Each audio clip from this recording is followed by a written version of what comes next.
flex with it, line with it, drop with it, lean with it, rock with it, snap with it. All my ladies, pop your backs with it, line with it, drop with it, lean with it, rock with it, snap with it. All my ladies, pop your backs with it, line with it, drop with it, lean with it, rock with it, snap with it. All my ladies, pop your backs with it, line with it, drop with it, lean with it, rock with it, snap with it. All my fellas, tip your hats with it.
People say I'm not gonna change. I know that you like that. You know where my mind's at. Can't be tamed. I'm not gonna play.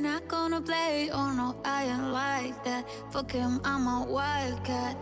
Baby, break my heart. Give me all you got. Don't ask why. Don't be shy. Welcome to Dept Talks, and thank you for tuning in today. The theme today is fashion's next normal. So we will be exploring the future of fashion with a range of speakers across fashion, of course, tech, and everything in between. First, a little bit about me. I am your host, and my name is Emma. I am one of the strategy directors at Dept, and I'm really excited to be here and take you along this journey for the next few hours.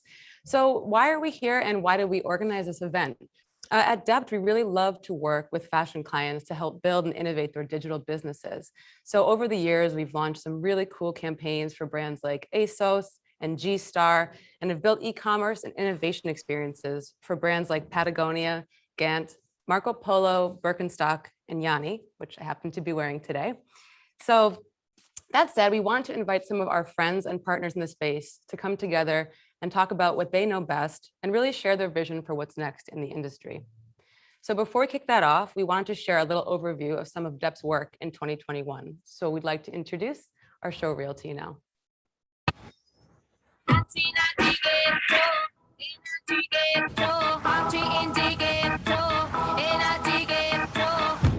Esto se jodió, la vecina no sé qué bebió, el vecino no sé qué prendió, a la gente no sé qué le dio, pero todo el mundo está loco, todo el mundo está loco, todo el mundo rayado del coco, y yo solo sé que montaron.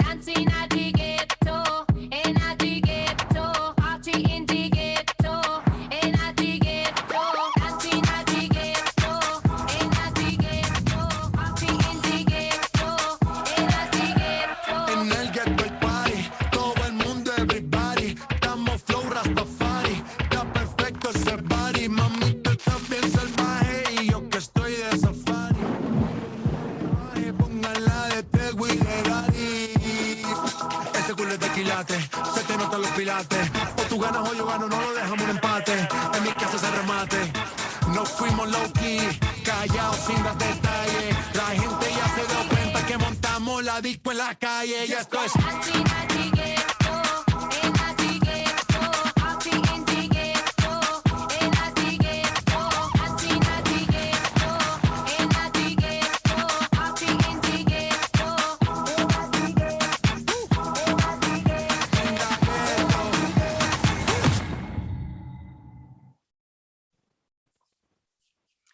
hope you all enjoyed that. So back to why we're here. So the merging of digital, technology, and innovation is really just getting started in the world of fashion. Emerging channels have really introduced new kinds of interactions between brands and consumers. The metaverse and NFTs have also really reinvented the concept of luxury. Even the most basic aspects of fashion businesses have really shifted after a year of lockdowns and travel bans, putting an emphasis on more immersive digital experiences as direct sales from e-commerce continue to explode. So obviously that's just the tip of the iceberg, and there's really no shortage of dialogue to be had on this topic. So that's why we decided to organize this event, to hear from some experts within the space about how they're learning, adapting, and innovating in their brands, businesses, and outlooks, and the industry at large as we move into 2022 and beyond. So today we'll be joined by some friends from ASOS, Patagonia, Vogue, Highsnobiety, and many more, and they'll share their visions and expertise with you over the course of the next 2 hours. There are 11 talks to be choosing from, so choose your poison. And before we begin, I just want to give a few quick notes about the practicalities of how the event will work to keep in mind. So at the heart of the event, there's an event map, which you'll see, where you can hop between stages and activities. We have one main stage, which is where we are now, and 2 other stages, innovation and atmosphere. So check the program schedule to decide what stage you want to join and what talks will be happening there simultaneously after the keynote. So besides the stages, we also have several locations to explore on the map, like Dept Apparel Arcade, where you can learn and win some really great prizes and other fun things like that. So just use the map to really explore, have some fun, and also keep in mind that at the end of every talk, we'll save some time, 5 minutes or so, for some Q&A. So definitely keep putting your questions into the chat, and we'll try to get to as many as we can. And that's really it for now. So it's time to start the first talk with our keynote from our friends at Highsnobiety. So I will first introduce our speaker now, and then we'll hand it over to him to get things started. So we have Angus James McEwen from Highsnobiety today. Angus is the SVP and head of US business. He first started out as a photographic assistant for the men's file fashion, which really allowed him to build confidence both as a photographer and as a person. He also worked at Wallpaper, where he started as an intern and later gained the role of an advertising coordinator, really managing advertising bookings over print, wallpaper.com, and other mediums. And now he's been with Highsnobiety for the past 6 years, and today he'll be taking us through a talk about building a brand universe. So Angus, I'll pass it over to you. Hi, I'm Angus McEwen, SVP, Head of US Business at Highsnobiety. Excited to be here today to talk about the future of fashion at Dept Talks. Before we get into it, I was going to take everyone through some of the chapters that we've been through as a business at Highsnobiety that I think puts us in a unique space to get a strange glimpse of the future in terms of what might happen next. Many people, of course, know us from where we started as a publisher, or even maybe a blog. But yeah, our business now is quite different, and it's been an amazing journey to be a part of that and to see it grow over the years. In 2005, it was quite literally, a space where David Fisher, our CEO and founder, was curating his favorite products and brands and putting them in this space and creating, I guess, a unique voice over those products and almost his own language. And I think that's still very much at the heart of our business today. It's very much about curating culture. Those early stages of the business very quickly, I think, translated into us actually building a community, not only a space, but actually a shared mindset that brought a bunch of people together globally to celebrate and continue to explore the different products and brands that, when put together, almost created this different world where skateboards could suddenly be put next to Louis Vuitton or Gucci products, which it's something that obviously now is, I think, we're all used to. But I think when this started, this business, it wasn't so usual. In 2018, we first set out to formally identify the space that we had been I guess reporting on, also very much influencing and being a part of as well. And the new luxury was a term that we coined 3 or 4 years ago now. And since then, I think it's very much become the heart and soul of everything we do is very much about the new luxury space that's brought together by a different set of mindsets. traditional luxury being very much driven by affluence and how much something might have cost, exclusivity, whereas new luxury very much being driven by knowledge, and that being the cultural currency moving forward. The new luxury started as one project for us, but very quickly turned into a work stream. And so what started as one white paper really now is an ongoing exploration, of the space. Mid-pandemic, we went in to see how the new luxury mindset might have shifted during that strange time in 2020.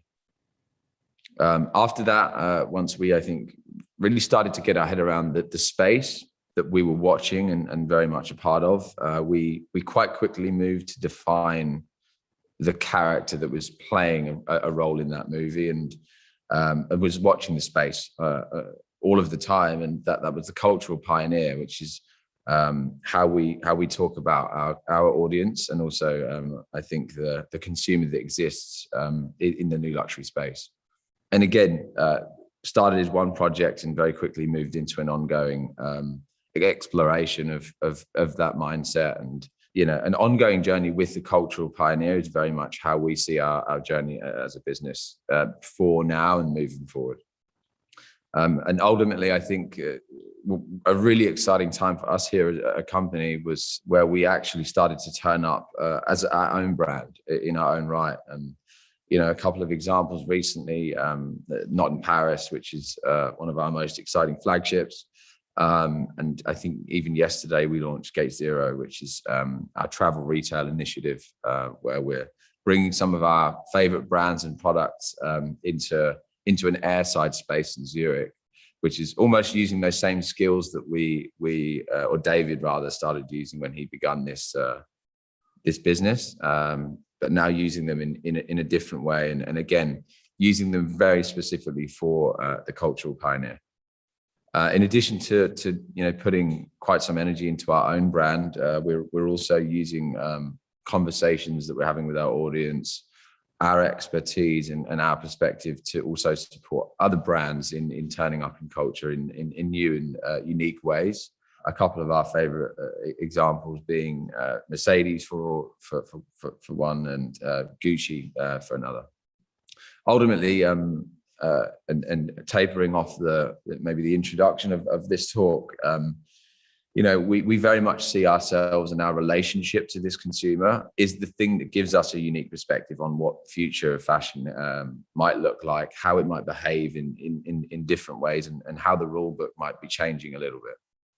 So it all starts with the cultural pioneer. And so, I think we wanted to take you through just three things that we have seen and noticed about them that might not have existed in other consumer sets in the past or even now.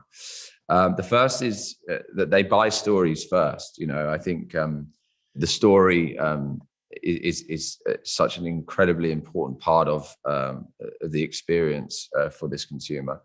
And not only that, but it actually really has to come first. Chronologically, it has to come first before the product. I think one great example of that is the Yeezy Gap product that's shown up at Kanye West's Donda experience. Because of that story and the way that it's been consumed already, the product suddenly then becomes so much more interesting when it does actually become available. But I think even more importantly, it gives an access point and an opportunity for consumers to engage in that collection, even if they don't end up buying it. The story sometimes actually is the product. The upcoming Gucci motion picture, I think, is going to be a really interesting moment for fashion. Whilst so many individuals might not actually own Gucci products, this is a story that actually people can engage with regardless of that. And I think it's a great example of the true importance of stories and really what you can achieve with that. And this is all, of course, before the films even actually come out, which I think is, again, sometimes the medium is the message. And then, ultimately, they're super smart, this consumer as well, right? So they're also very aware of marketing. also very much marketing in its traditional form. So it makes them maybe the most difficult consumer to actually market to, which forces brands to really think differently. A great example being the Simpsons Balenciaga story that was released, and whilst it might not have been the favorite story that a Simpsons fan might have heard over the last years, it certainly was something that would have landed very hard with the new luxury consumer and the Balenciaga consumer. And so I think it's very much about choosing the consumer that you really want to serve and hyper serving them, rather than trying to please everyone. The brands that are really getting it right are the ones that they're choosing the people who they care about and they want to connect with, and this was a great example of that. Ultimately, it's a customer that needs to be treated differently. I think you see a lot of the businesses and brands out there today, they're really considering different forms of communication to speak to very specific consumers. And I think this is something that, again, that we're seeing being the common denominator right now in some of the brands that are really getting it right. That brings us to brand universes, which is terminology, again, that has become very infectious within our business. We really enjoy watching brands move away from, turning a campaign engine on and off twice a year to finding ways to invite a consumer into a universe 365 days per year. And it's actually the number one reason why a consumer from our audience segmentation would follow or engage with a luxury brand will be because they have been invited into a universe. And this terminology actually was born from editorial work that Chris Morency, in this case, has produced actually over a year ago now. And that's actually quite, something for us as a business is also very important, is that we are editorially driven, so the thinking that starts with editorial work on our sites and our channels often actually becomes the toolkit that we use as a business to actually continue to tell stories for the consumers on our platform. And this again started as a project, a one-off, and we very quickly realized the importance of, again, creating an episodic journey for those on our platform. And again, it allows for us to constantly update this toolkit in regards to how businesses, brands are creating universes and inviting consumers and customers into them. Here's just 3 examples of some of the chapters that followed Chris's original piece of editorial work. One of my favorites of most recent months has been Merchtainment by Tom Bettridge, which I think, it really zooms in quite somewhat on that moment we saw with Balenciaga and The Simpsons. Some of our favorite universes, I think the Prada, the bucket hat challenge has been something that caught our eye as a business. And I think it's also caught the eye of a hell of a amount of young consumers out there.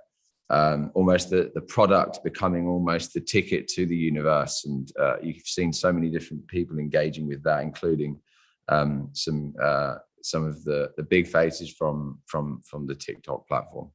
Moncler Genius, going with the Mondo Genius project this year has been a true universe moment where, brands have turned up and shown a different side of themselves, but in a way that all links together when these talents, brands and products all in the same room, creating a universe there that, can live on longer than just one single campaign. Telfar TV is another great example of, I think, where a pretty relevant brand has gone from, just being a collaborator to, having some iconic products that are available, but then actually creating a storytelling platform in which he can do some really interesting things there with. And brands that are working to become publishers in their own right are the ones that we're seeing do some seriously interesting things when it comes to storytelling. This is a great example of that. The Bottega Veneta structure in Seoul was, I think, a really good example of how, Bottega have stepped out of the world of fashion, but done so in a way where their universe is really bleeding into other parts of the real world.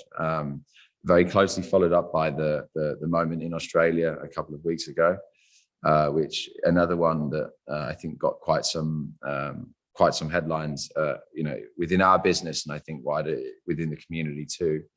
And I think that's another thing is winning with this consumer is sometimes it's as much about them really calling this great marketing, great storytelling, as it is to them actually buying the product.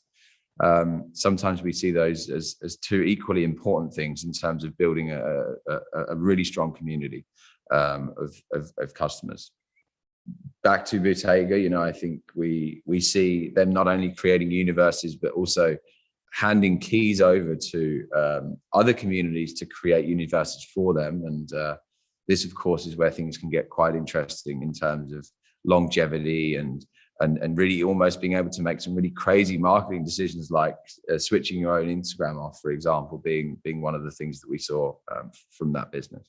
So to participate in the future, brands, have to be able to build universes in some way. And so why, is the question that we're constantly asking ourselves. I think number one, it's become less about seasonal moments and more about actually approaching the community with a blank canvas. I think fashion brands in the past have seen that there's two opportunities to show up and talk about their products and do so through storytelling. And I think now what becomes really exciting is that the space really opens up. It's a blank canvas, and brands are really creating their own cultural calendar. And again, that's another common denominator that we're seeing with the brands that seem to be cutting through the noise right now. The universe is also unshackling brands from, I think, the conventions that have existed for quite some time. We're seeing brands and businesses from the gaming space working with luxury fashion brands, and the Xbox, Gucci examples, one that's very recent. This just not being something that we would have seen before. And I think again, fashion brands that need to make it moving forward will need to show a willingness to push boundaries and create these unexpected moments in culture, but also ones that retrospectively make total sense also. The more things that you put in front of them as an audience, the more you can actually go beyond being a fashion brand. So what products is your business actually creating that it is not clothing? And, again, going back to the point from earlier, like one of those products should be a story. It should be a story in its own right. And that should be considered to be the product that everyone should be able to engage with. And, whilst we are here today to talk about fashion, I think one thing that we're seeing is, of course, the automotive space mixing in with the fashion space. We just discussed that through gaming as well, but it's a very exciting time. And I think we can imagine for more of these universes to be created, but also for there to be more, unexpected characters turning up on these stages as well. And this ultimately means that the future of fashion gets quite exciting because the boundaries constantly keep getting pushed, and that means that the businesses, brands have to constantly work very hard to continue to break boundaries. And we were speaking a little bit about here internally, what would be a nice way to round this presentation off. And I think on reflection, I think one thing that we liked about what we moved through here today is that we didn't really talk that much about actual product. We've really been talking about stories and the way that brands are showing up, regardless of what's actually on the shelves in their stores or on their e-commerce platforms. And this is really, I think, the most important thing for fashion moving forward, is to recognize that the product is no longer the most important thing. And we love that, because at Heist we're constantly enjoying building stories and as well as consuming them. Going back to Christopher Morenzi's article, if brands need to create universes, then the products essentially become like almost a souvenir of the experience that you've gone on with that brand. And so it's understanding the delineation, but also the importance to turn up, with both products and stories. Thank you very much. Excited to go through some questions with you in a second. Thank you so much. Really enjoyed that chat. So wanted to ask you a quick question. There's so much to dive into there, but I think the first thing is, you mentioned this idea of hyper serving consumers, right? And so what does this mean for bigger brands? Does this new luxury landscape kind of favor maybe more niche or boutique brands that really have the ability to kind of tap into a specific consumer? Or is there an opportunity also for larger, bigger brands to kind of, take advantage of the same thing? Can you hear me just before I start? Yeah, you're good. You can. Awesome. Yep. No, it's a good question, and I think it's to be honest, it's a challenge that we love supporting larger businesses with. What we see is it really requires to almost build an isolated space within your company that is specifically thinking about that very specific consumer in the new luxury space, and is allowed to kind of use a different rule book, might not have to abide by some of the rules that the larger organization has to. And so it's not that there's any businesses that can't come in and take part in that new luxury space, but it just means that you have to work quite hard as a business that's large to create a new language for them. And I think what we're really enjoying here at Highsnobiety is kind of actually acting as that sort of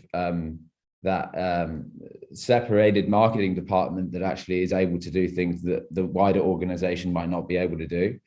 And there's a ton of examples of that, out there in the market. A good one, for example, being, Mercedes. The team that's working on the global marketing campaign certainly will not be the one working on the Virgil Abloh collaboration. And I think it's really important that is differentiated, because the consumer is a very important one to connect to. They're also very difficult to connect to. And so, whereas businesses have to speak to a mass market more broadly, it's really important that you at least have one space within your business and your brand that is spending 100% of their time thinking about that space specifically. Yeah, absolutely. Authenticity is key, and to keep that kind of separation is probably smart for a variety of reasons, as you said. So probably have time just for one other quick question, just in terms of time. Someone in the comments asked thoughts on the Balenciaga and Gucci collaboration. Yeah, it's a good one. I think it's a funny one because it's a good example of the chapter that we discussed just then with stories needing to come first. I think we first saw the Gucci Balenciaga collaboration, hit the press quite some time ago, maybe even 9 months ago. And it's really allowed for the market, the consumer and the customer to really decide what they think about it. I think on paper, because of how aware the consumer is that it's two brands within the same business, I think it's something that took a little bit of a while getting used to. But it's a great example of a business making a brave decision and breaking the boundaries, which I think always gets you credibility if executed well. And I think it certainly was executed pretty well. Absolutely. Well, Angus, I think we're about at time with Q&A, but thank you so much. This was an amazing talk. Really appreciate your time today. And I think we look forward to hearing from you and Highsnobiety again in the near future. So thank you so much. Thank you very much. Thank you. Okay.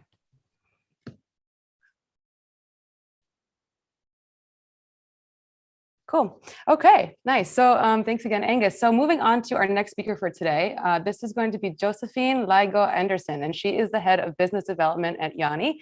She leads strategy and incubation and has also been appointed amongst the top 100 young talents in Denmark. Super cool. Congratulations. Before joining Yanni, she was a management consultant at one of the Big Four, working with digitalization strategies for C20 companies and M&A. She's also an experienced fashion designer and has designed products for some of the most renowned retailers in the world. And so today we'll have Josephine speaking with us about digitizing the brand experience and building a virtual showroom. And just want to note also that this talk was actually pre-recorded this morning in Copenhagen. So it's fresh off the presses for you guys. Hi guys, and as Line said, it will be recorded. So maybe if I, screw it up completely, we might want to retake some of it. So just bear with me, but let's see if we can do it in one take. And I am super happy to be here today. So welcome everyone on this Dept Talk on what's next for fashion. I am Josephine. I'm head of business development in Ghani, and I am here to talk about how we, together with Dept, in only 6 weeks, award-winning virtual showroom, providing our wholesale customers throughout the pandemic, but also post with a digital immersive experience. I'm going to talk about how we did it, what we learned, but definitely also why it is here to stay. And just for those of you who don't know Ghani that well, kind of just to set the scene, Ghani is a global responsible fashion brand. It's a contemporary advanced fashion brand, and we are founded in Copenhagen by husband and wife team, creative director Dept and founder Nikolaj Refstrup.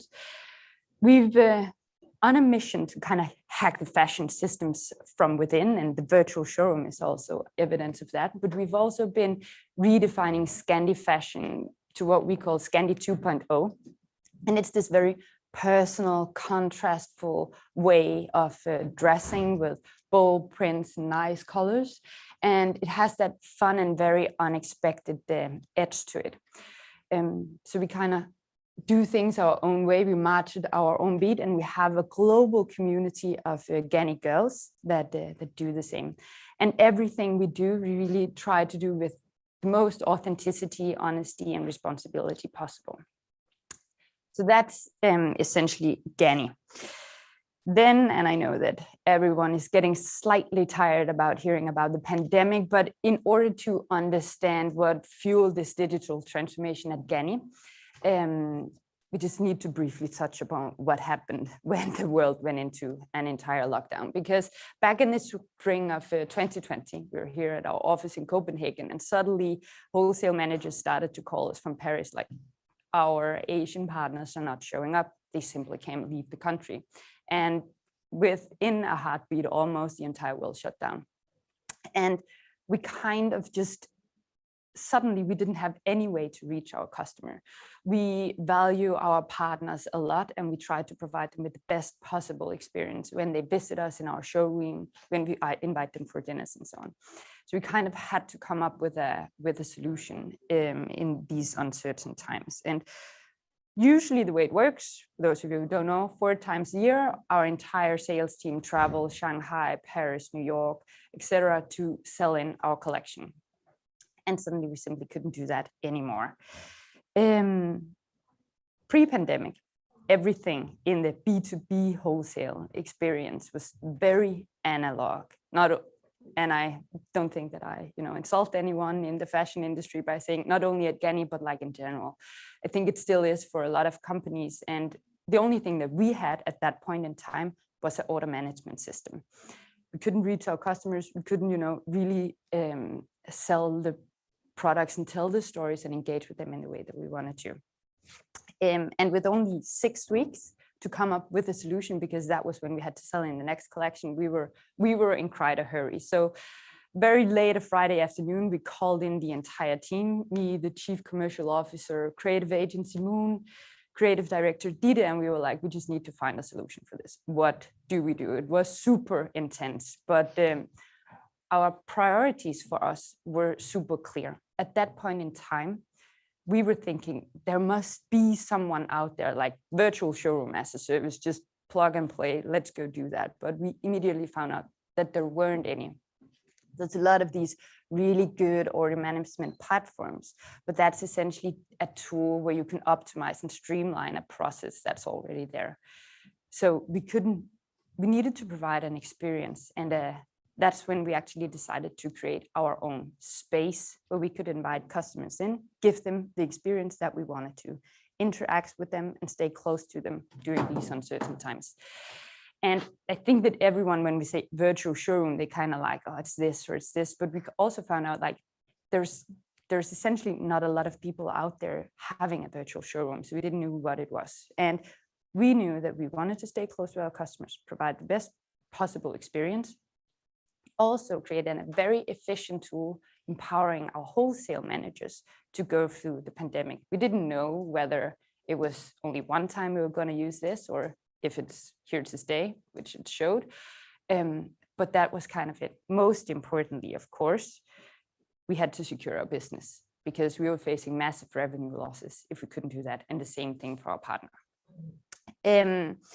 So immediately after that, we called Jonas, one of the managing director at Dept, and I was like, Jonas, I have a really exciting task for you. You need to create a virtual showroom, digital immersive experience. And he was super excited. And then I said, but you only have 6 weeks.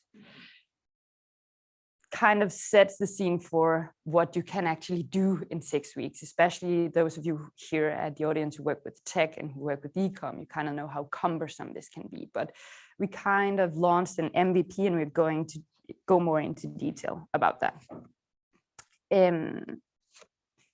Yeah, but to explain then how we built the solution. With these clear priorities in mind, we at Ganni have what we call our selling ceremony. It's essentially the B2B physical customer journey. What happens from when we send out the invite and how do we actually, everything we do to the minus detail in our physical showroom.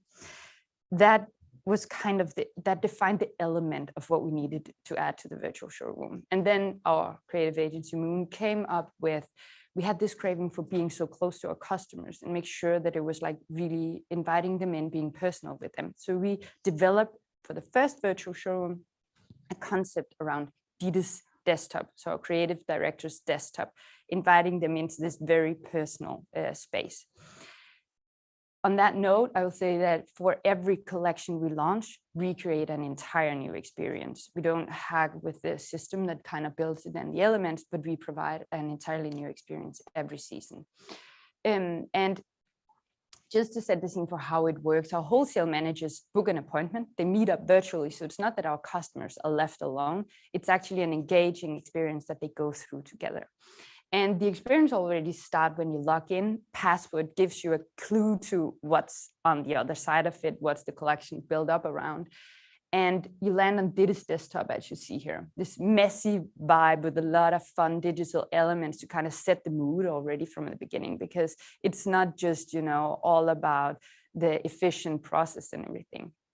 And then when you go into each of the individual elements, it starts with like a private folder where we go in with a letter from Dieter explaining about the collections and some pictures from how they actually developed it. So we're actually able to tell the true story about how we brought this to life. Then we go into the lookbook where they can see, and that's, for those of you who work in fashion, something that's super analog. It's like printed and distributed and whatever, but now it's digitized. In one of the later versions, the moving images and everything, so we kind of evolved that as well. But we have the lookbook, give the full overview of what the collection looks like in a heartbeat. Crown jewel of the virtual showroom is the collection folder. And the collection folder kind of corresponds when the customers move around in the showroom, picks the pieces and look at all the individual styles. In the folder, and it looks, very hacked because it's this desktop metaphor, you can go in and click on the individual photos and it prompts like multiple pop-up windows. And it's actually a super efficient because it gives a 360-degree overview of the styles. Pack shots, front and back, styled, elevated, more commercial, but also with video. So in a glimpse, they can actually just see what's the variety of the style compared to what you would actually do when you're in the showroom and you just pick it out and you see it on a hanger. Then there's also a lot of other fun elements like a music player that plays Diete's favorite music. And we also created like this dress up doll where you could take a photo and with key pieces from the collection, dress up and download your image and post it on social media. So we also wanted to create something that they could take away from the experience, because usually when our customers, they visit us in the showroom, it's something that they're really looking forward to. It's one of the highlights of Fashion Week, right?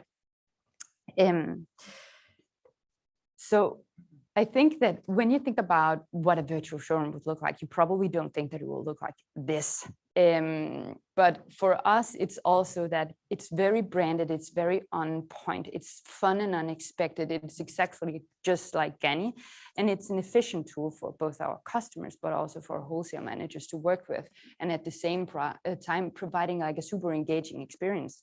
Then after this, customers can go in and actually visit the showroom. Yeah, so essentially, as I said, we kind of evolved the virtual showroom over time. And this was the first version, and it's kind of hacked. It's not a massive backend. It runs on a fairly simple CMS system, but a lot of the development is bringing the experience to life through a lot of front-end development. And you can say that we actually started with building an MVP, and then we build it from there, learning from time to time. And the way that we did it, we actually sat down and asked our customers, like, what do you want? What do you need here? What could we improve? And then we did that going ahead. One of the things that we added was the Rails section, as you see here. It's an important tool for our customers and partners that they can actually see the collection on the hangers. It's something that they use when they're in the showroom because they need to know what it looks like in the stores. We added also a fabric section where they can go in and zoom in on the images. And we optimized, it's not shown here, but what we call our desktop navigator. It's essentially where they can go in and they can see all the information about the products, and they can add it to their wish list coming from like e-com, right? But the wish list then transform into their draft order. We also added what you just saw before, a more engaging lookbook with moving images, so not just these static images where you can zoom in. And again, here showing one of the more gimmicky things with the test and so on, really bringing a personal experience to life. From this, and we're still learning, but some of there were kind of like different results from it. But there were, of course, the obvious ones, and then there were some less obvious and quite surprising results from doing this as well. And I think our customers actually turned out to love this. We didn't know whether this was actually going to work or not, but luckily they loved it. And importantly, we were able to save a lot of revenue during the pandemic, both for us, but also for our customers. Like, this helped us through, really. It's also proven to be a more efficient way of working with our customers. A lot of the customers before, they were used to come into like physical showrooms, but now most of them actually prefer to, if they can, visit us, but then they also want the virtual tour because they can see products in a different way and they can work with the collection in a different way. Usually when a partner goes to Paris, they maybe get 15 minutes in the showroom and that's it. And then they kind of like have to place the order based on that. Here, they can really sit down and work with it in a more engaging way than like flat line sheets that we would usually send out. Then also, obviously, we brought down travel. We don't travel a lot anymore at all. We use this because it is a tool for us to reach our customers, partners globally. Of course, during pandemic, we also couldn't. That was why we developed it. But also after it's proven efficient to bring down travel. Same time, we reduced the number of samples that we actually produce and bringing down our CO2 emission, but also cost. So it's both more cost efficient, but also a more responsible way of actually working, which we are super proud of as well. And there's of course some next steps here of using more digitized sample as well, so we can bring it down even further. But for now, we actually created quite a huge impact by bringing down the number of samples we have to produce. Then more surprisingly, and with something that we didn't take into account, but we found that we could actually apply this in other areas of the business. So for example, our PR team use the virtual showroom for press days, where they invite influencers in to review and see the collection, or Vogue Business, for example, to give their review and comment on the collection. So they now also have a virtual space where they can engage with our Gani community around the world. Also, what we did was we actually ended up using it for virtual B2C appointments. So the store staff would be in the stores or in our showroom, showing the collection on FaceTime with customers, and then they would browse through the virtual showroom to get all of the detailed information and the styling. So we've kind of applied it in multiple areas of the business already.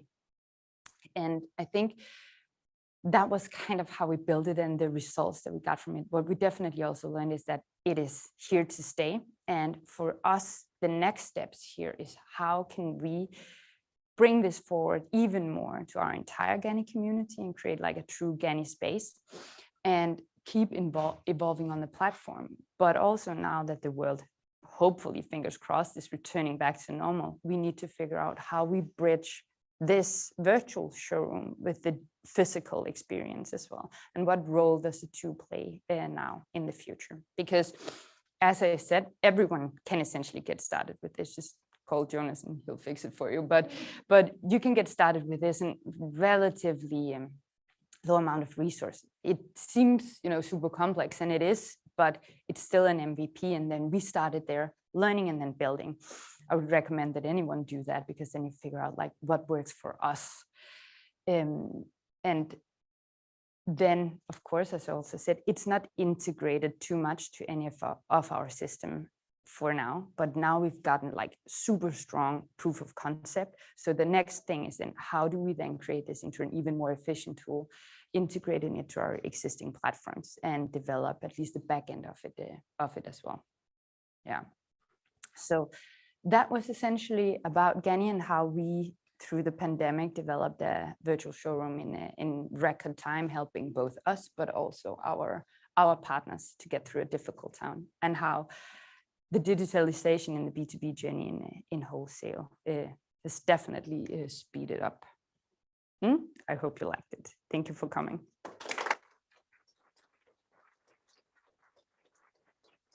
So much, Josephine. That was a wonderful talk. Really excited. We have some great questions from the audience. But first, I'm curious, you mentioned sort of integrating the analog and the virtual showroom in the future. What are some of your early thoughts on how you might be able to blend the two? Yeah. Since, hopefully COVID's a thing of the past. Yeah, it's a super good question. It's something that we're still, working with. One of the things we've actually already implemented is that we applied QR codes on our physical samples in the showroom, and then we optimized a virtual showroom for mobile. So they can actually use their mobiles as scanners, and then for each product, all the windows are prompt and they get the information. So for example, when they're in Paris and, super busy times, it's an easier way where they can actually walk around and work with the collection on their own. Of course, there are all the elements that we're also looking into, but that are some of the early learnings that actually bridging the two experiences. That's great. That's super cool. And a question from the audience here. So you spoke about this a bit during your talk, but what are some of the strengths, or maybe even more so, some of the limitations of the virtual experience with the experience you've had so far? Yeah, I think some of this, or the biggest strengths, are definitely that we are actually able to provide a more cohesive experience and storytelling about the products. Actually, we're able to engage with customer in a new way, and I think we're like going beyond just products and actually really telling a story. What customers also really like is that they actually feel kind of closer to the brand, because we're able to get them closer to Didi and our creative team and tell the story about the products. Some of the limitations, I think, are, of course, that it requires some work to set up. Now we have actually hired a dedicated virtual showroom manager who works only on this, because it requires some work. Also, because for every collection, we update the experience. So some resources goes into it. Then, of course, there's also the physical element of it.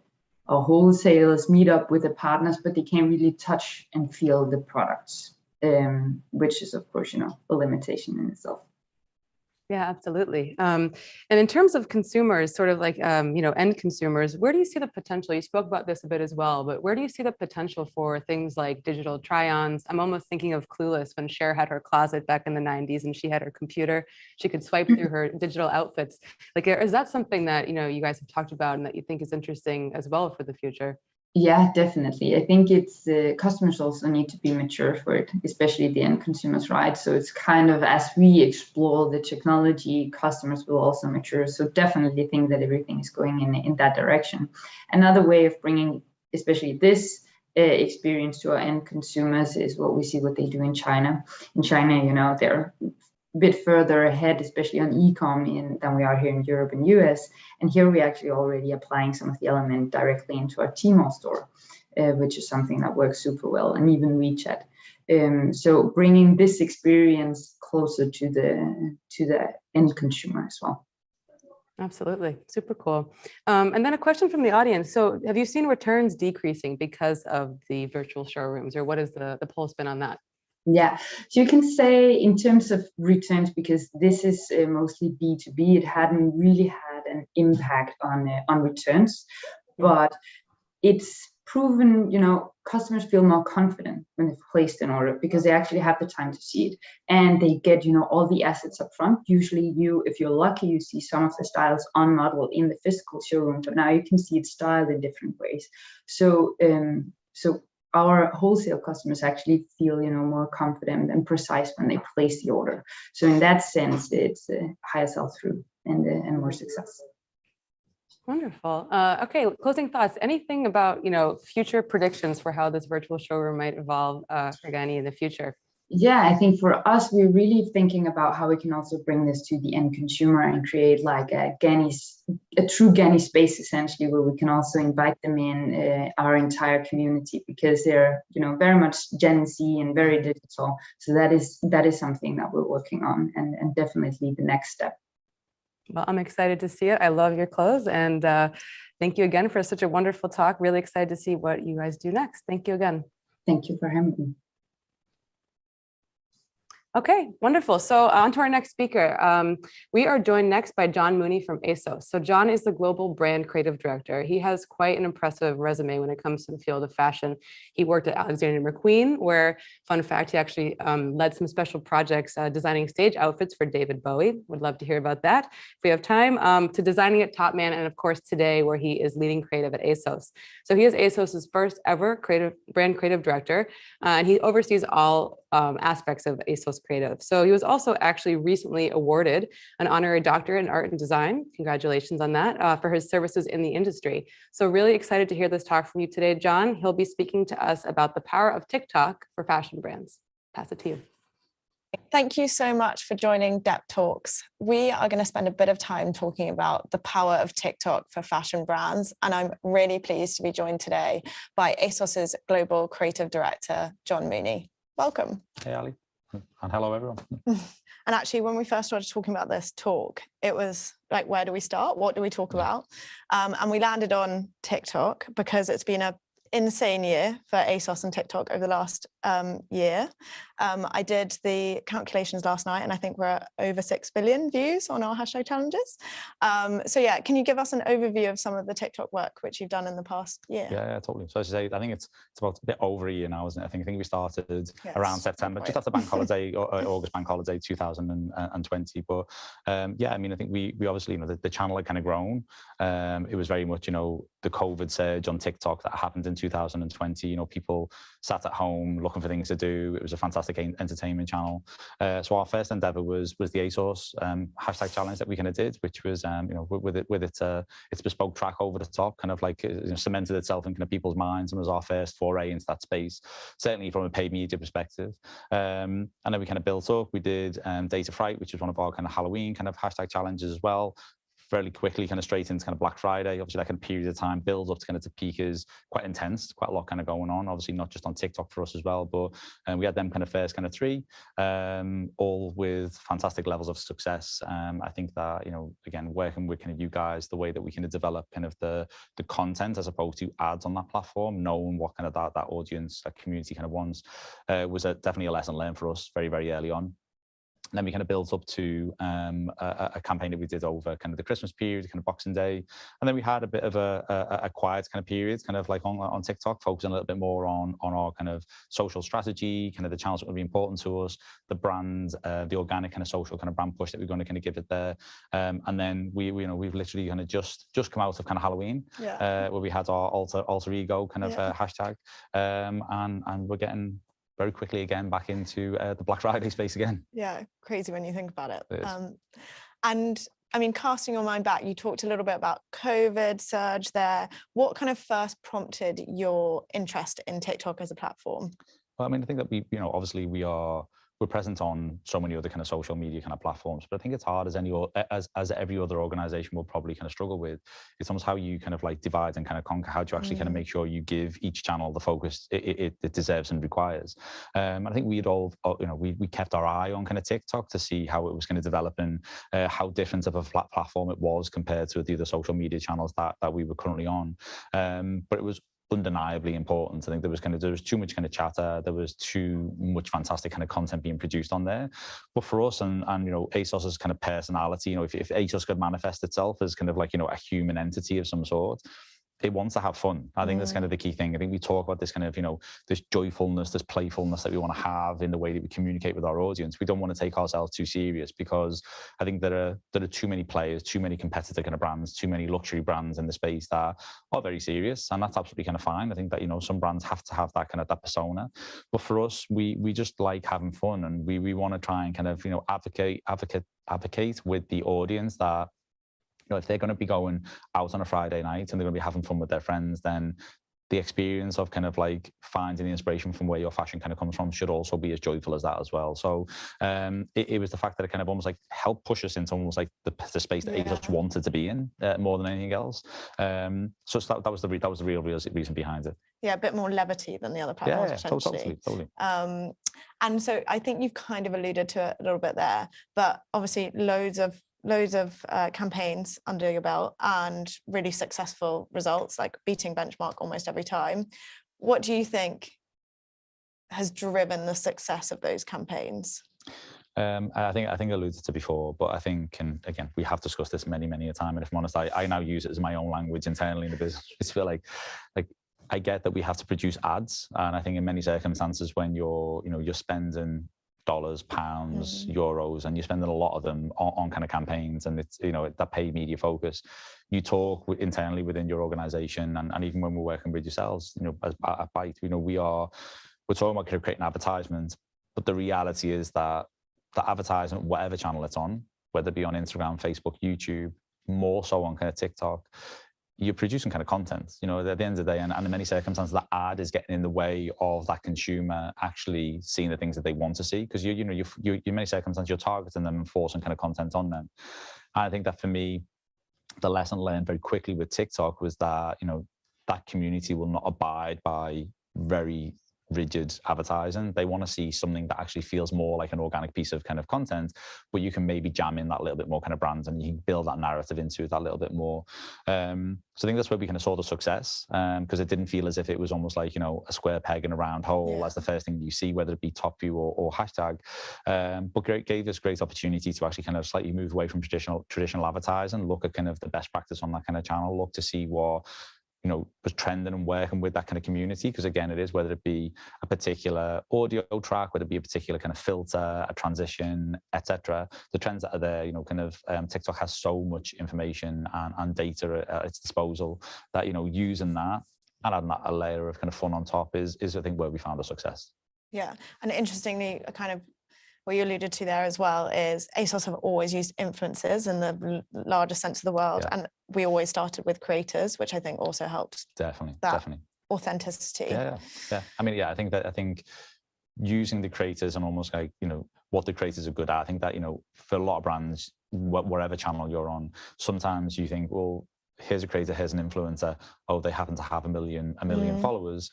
Let's get them to do something that feels like it's our brand. But the reality is you should be going to influencer because they have a particular look and feel. And you want to actually, if you don't create authentic content for them, it will never resonate, because actually all of a sudden it feels like it's a bit, it's fraudulent kind of content in many circumstances. So I totally agree. It definitely audio, definitely creators. Yeah.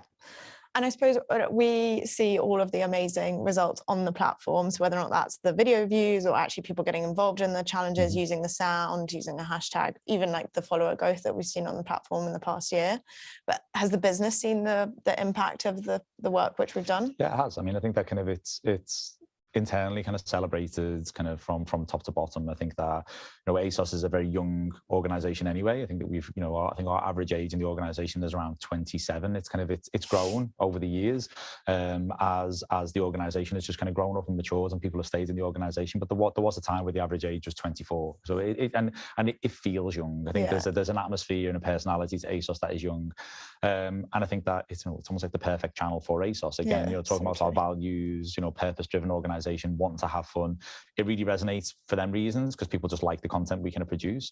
But then I think, again, you know, seeing them stats and understanding that, you know, the billions of impressions or brand impressions. And I know that in many circumstances, there can also be impressions in there that are people just using the hashtag and people want to use trends and hashtags to get visibility of their kind of content. But even when you break that out and you look at where people have actually taking your lens or taking your filters and use them and actually almost like they're getting involved in the hashtag challenge, the numbers are massive. It is huge. And I think for us, you know, that building that kind of brand visibility with it, brand equity over time is super important. And I think that that's actually really kind of, it's brand equity, which is the highest value that we kind of get from TikTok over and above everything else. Yeah, so true. And have you seen that the opinions of, like, internally, the opinions of a platform like TikTok have changed over the past year and a half? Yeah, I mean, I think when any new social channel kind of comes through kind of the ranks, and it's, you know, do we get involved, do we not get involved? I think there's always going to be some people somewhere that are slightly concerned, like, is this the right channel? Should we invest our time? And I think it is a very young channel as well. So I think that what I'm not trying to say is, you know, oh, well, the older folk or more mature folk in ASOS don't understand it. That's not the case at all whatsoever. I think it's just everyone's going to have that slight apprehension of something kind of new, of how much investment we put into it. And I think that, you know, we slowly built, we had organic presence to begin with. We tested the water with the ASOS kind of campaign. It was successful. We went again. And I think that that's actually just purely based on the way that we actually invest at ASOS. We're never going to be an organization that's going to be baked into long-term investments for years and years ahead. We, you know, because of the way that we trade and the mechanism within the organization that is associated to profitability and how we trade stock, means that we do need to be very much like on our toes with everything that we kind of do, as you well know, based on the timelines of some of these projects as well, Ali. Yeah. But I suppose it's one of the I think one of your strengths, because you can react so quickly. And maybe kind of coming on neatly to the next question. So it all sounds really easy, talking about it up to date. But what was the biggest challenge which you had going into this new platform, and maybe in some of the campaigns? I mean, I think the biggest challenge is probably creating a point of difference. I think it's kind of, you know, as I said before, I think the creative expectation and understanding of what works on TikTok versus what works on other kind of platforms. I think that, you know, a lot of brands, and ourselves included, could get caught up in, let's create almost like carbon copy of what we do in IG and let's stick it on TikTok. And I think that we knew from the off, and obviously you guys gave us kind of fantastic advice, that that's not the approach that we should kind of take. But I think that that's probably the biggest challenge, is just trying to find almost like a slightly new version and perspective of ASOS through this kind of channel that has got a different level of energy and doesn't take its kind of self kind of too serious. But, you know, I think, you know, but they're the main issues. You know, the self-inflicted issues we cause ourselves are timelines on projects. Yeah. Should we do this? Should we not do this? Should we invest? Should we not invest? And then, yes, we're going to invest. Oh, by the way, we've got 3 weeks before this needs to go live. Train or exactly. And what I think is really interesting about social platforms in general, but almost particularly TikTok, is how it's a two-way conversation between the brands and the consumers. Have you learned anything about the ASOS consumer? Yeah, I mean, as you say, I mean, kind of like community kind of commentary, you know, it's not always going to be super positive. There's always going to be someone kind of complaining somewhere. But I can remember, if one is like through kind of COVID and constantly kind of checking when a hashtag challenge was live, and I might have even been, you know, like, as we all did, you know, queuing outside a supermarket for like an hour before you can get in, but checking the stats and what was kind of going on. But, you know, as you kind of put a bit of kind of content live in the UK, or it's in the UK, but it's like, you know, it's early hours in the morning in the US, and it's the fact that community are like, you know, why are we up at 2 a.m. kind of looking at kind of TikTok, and it's this, it gave me more of this perspective of the community around the globe, this 24-hour kind of perspective on kind of things. I think that they love us for the irreverence that we have and the playfulness we have. And I think we've discussed before, you know, when you've got colleagues in work who were hearing kids singing the ASOS song in the queue for the post office or something, wherever else. And so therefore it's ticking the boxes that you want it to tick. It really is kind of salient and is really kind of sticking in people's minds. That for me is when, you you're winning on the platform. I think we've had the right approach from the very beginning. I think I'm not too sure we've been lucky to be successful from the very beginning. I think that we just had exactly the right approach for our brands from the off when we started to explore TikTok. Yeah, and I suppose you are in a position where your brand, one of your brand pillars is bravery, and I think you have to be quite brave on TikTok. So I think that helps. Yeah, as well. I mean, I think for a lot of brands, it might just not be the channel for them. I think that again, when you need that irreverence, that playfulness, if that doesn't actually kind of work with your kind of brand ethos, then it's hard to be in that space because you will stick out like a sore thumb. I mentioned it before, but I see so many advertisers that almost look like they just hack up an existing ad from somewhere else and stick it into kind of the channel, sits there as a top view. And number one, it definitely hasn't been shot in vertical video format at 16:9 and being hacked up to be that format. But it also just the narrative within it just doesn't feel like it's appropriate. For me, the world that we live in now, when you're building a kind of campaign out, you can't get away with almost like, here's a campaign and here's one version of it. You almost need to, within the kind of campaign, have separate activations for each kind of channel to make sure that you slightly nuance that kind of storyline and nuance that kind of narrative to make it work for TikTok, to make it work for Instagram, etc. And I think that kind of TikTok is the one that feels most different to everything else. Yeah. So that was a great piece of advice actually for brands wanting to get started. But do you have any others? So a brand that's loves the platform, can see the potential, but hasn't dipped its toe in yet. What would your advice be? I think that the success we've had is in using almost like the full stack of what TikTok owns and has available to the media formats are changing, and I think that everything from a top view to a hashtag challenge to a one-day max to everything else that's kind of new and now that's in there. I think that the benefit we had was actually using the right kind of size and scale of all of them, the mix of the ad formats kind of together. I don't think we would have had the success if either one was kind of skinny down our approach and just went with one and actually and not looked at that kind of media plan and how we plan it out. And I think that you know better than I do, Ali, but almost like having these like peaks and troughs within the kind of campaign planning. So you almost like you can hit the consumer and then it can slow off a little bit and you hit them again and it slows off again, just to make sure you kind of constantly kind of resonating in their minds and you're almost like ever present for a period of time. But I think there's that, so how you almost kind of plan how you use the ad formats.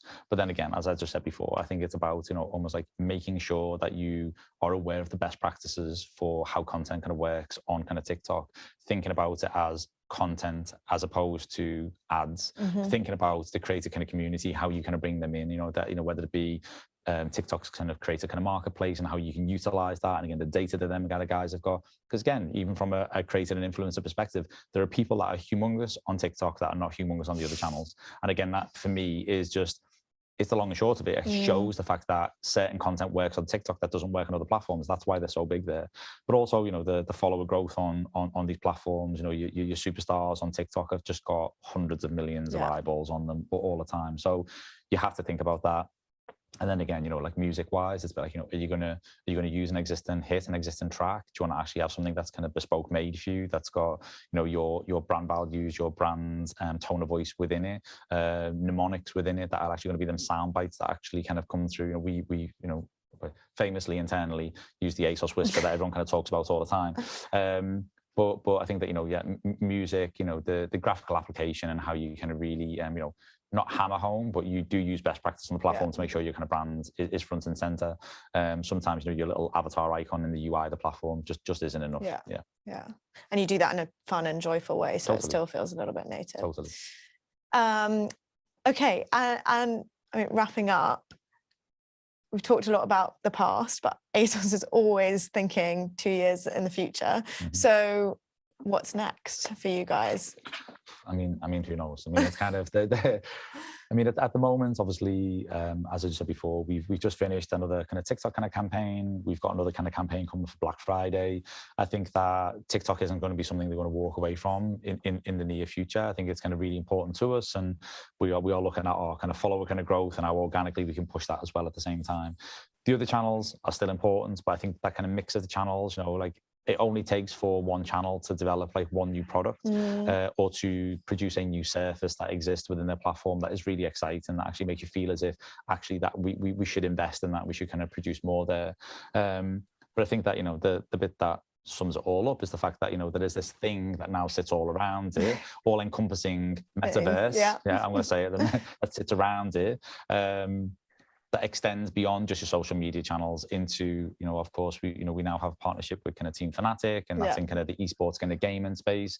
I think if that's, you know, gaming beyond the Team Fanatic kind of relationship, if it is in gaming kind of skins, gaming mods, design and developing kind of product in 3D avatars, all of that, and actually how that all kind of like comes together. Because like, again, what you don't want to do is just have your finger in a lot of pies, a lot of stuff everywhere. It's got to somehow or other kind of manifest itself and make sense to kind of the consumer and the audience. But I think that's the excitement. I think, you know, there was a time not that long ago where that kind of felt like it was, you know, it was a moonshot. It was kind of like, just like, you know, that you can try as much as you want, and everyone thinks it's like, you know, oh, you're trying to create like the, you know, Steven Spielberg's version of kind of Ready Player One, and how far in the future is that? They're like, I know, but someone somewhere has got to be a visionary, and, you know, we want to try and kind of follow that vision and try and be part of it. And I think that, you know, there's many luxury brands out there that have explored this kind of space, mid-tier like ASOS, less so. And I think that for us, you know, can we make that far more kind of commercial space, and can we make it a little bit more additive to more people's lives? Because again, if it does boil down to come and visit ASOS in the metaverse, but then actually kind of come and buy some clothes of us, you know, at least there is a notion there that our product is kind of fairly it's very accessible, price point wise, to a younger demographic, etc. So not much. Not much for everyone at the moment. Yeah. Well, I'm very excited, and a massive thank you for coming here, sharing your knowledge, doing this Q&A. I know that there'll probably be loads of people that want to find out more. So, absolute pleasure. Thank you very much, Ali. Thank you. Thank you so much for joining Dept Talks. We are going to spend a bit of time talking about the power of TikTok for fashion brands, and I'm really pleased to be joined. Absolutely. Great. Okay, Ali, it's super nice to speak to you. I'm actually going to be having Q&A with you. So you had a great chat with John. That was super interesting. I was just jotting down a million notes. Yeah, I mean, I think the first thing that comes to mind, and I'm just curious of, you know, your opinion and take on how John approached this, but you know, TikTok is a platform that really is predicated on quickness, like frequency, right? And the expectation is to create constantly and to create really fluid and organic content. So, you know, how does that kind of impact the creative approach, right? Does it give you more freedom? Does it give you more room to be fun, as John mentioned, or more chaos? Like, would be curious to kind of talk about that a bit, maybe first. Yeah, I mean, TikTok, it's kind of like one big inside joke with lots of trends happening all the time. And you almost, if I have to delete my app sometimes because I spend too much time on it, and then I log back in a week later and everything has changed. So actually there was a lot of synergy there between like ASOS's reactiveness and how quickly they move and want to do things, and the ability to be like reactive in terms of trends and what was happening on the platform. Because long planning cycles, although they make life easier, actually don't work really with TikTok. So it was about understanding who ASOS were on the platform and what synergies they had with their audience, so whether or not that was irreverence and playfulness and having fun with style, and then making sure that we were kind of on the pulse of what was happening on the platform and reacting to that, I think. Yeah, absolutely. And is there, on the other side of that, like the reaction piece, and as you said, it is sort of one inside joke, right? And building on that is the beauty of the platform. But, you know, is there also opportunity for ASOS, you know, and other brands to sort of, you know, innovate and kind of start their own trends or find their own kind of creative outlet that's not predicated on something someone else has built? What are your thoughts on that?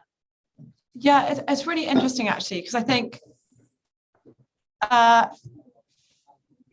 what you wouldn't want to do is try to encourage or engender a behavior which isn't happening on the platform, because you're almost trying to force something which isn't native.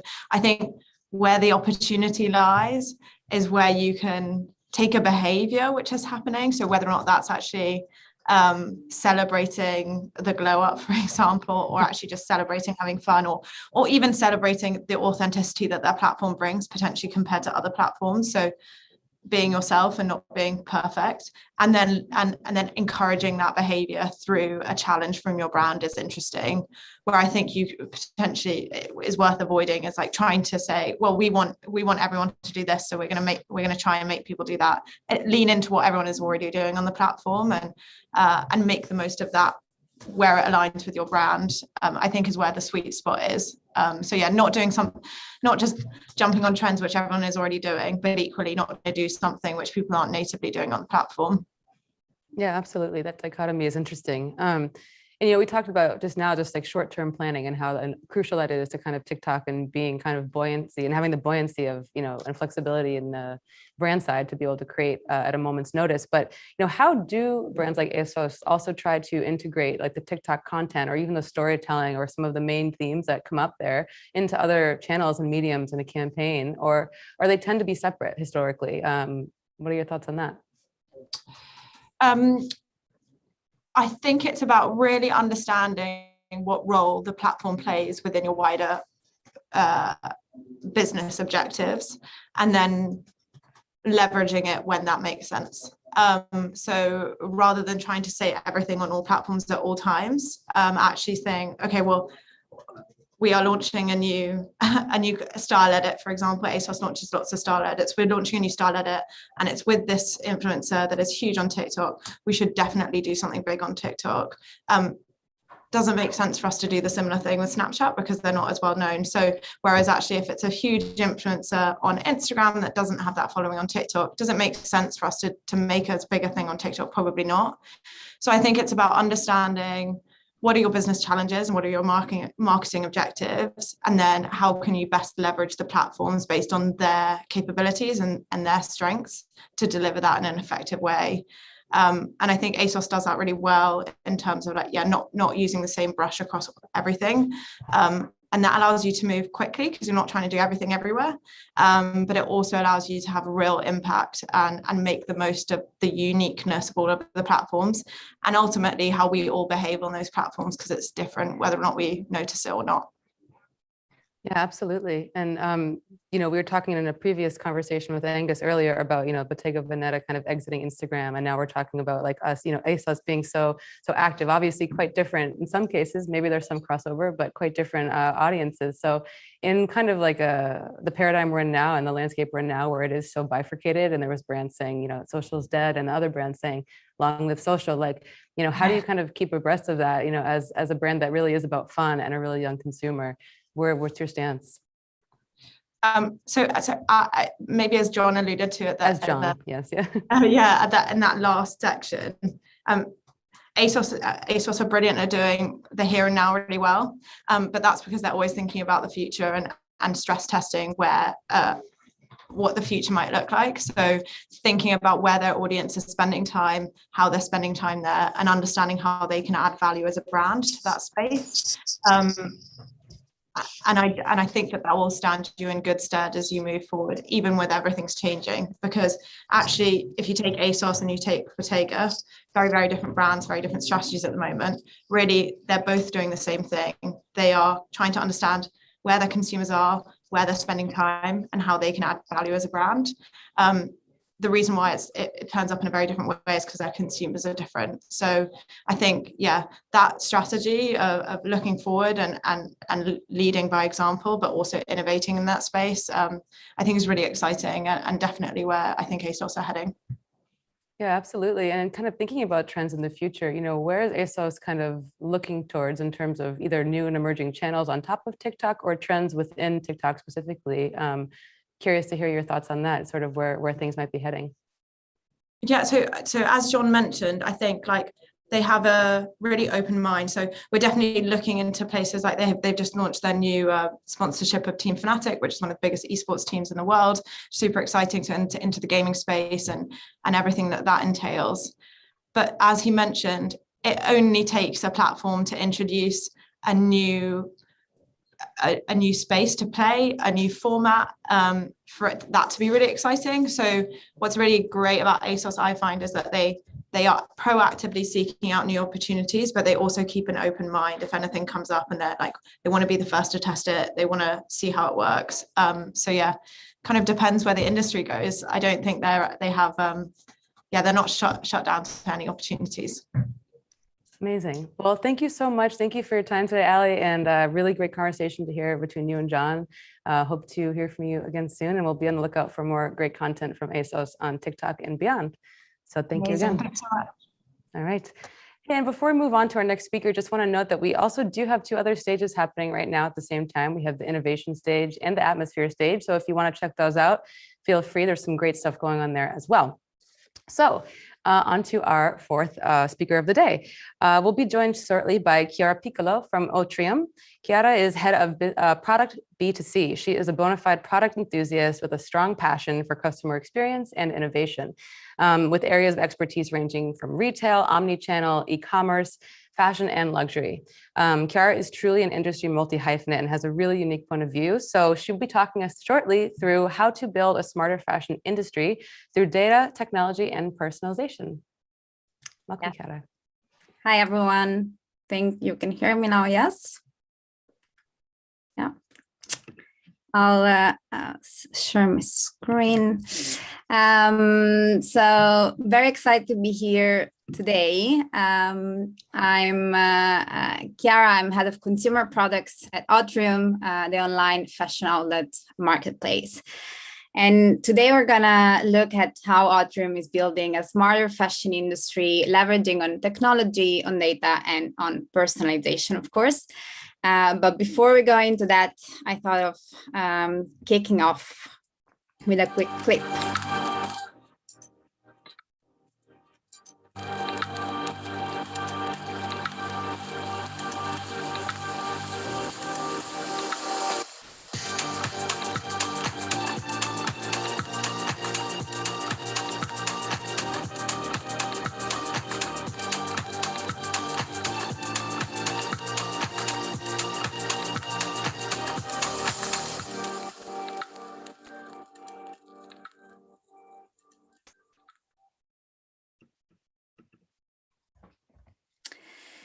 Great. So as you probably saw from the video, we at Otrium love fashion. And if there is another thing that we love, that's technology. We think that bringing together fashion and technology is the way of creating a smarter fashion industry and a fashion industry where waste is reduced.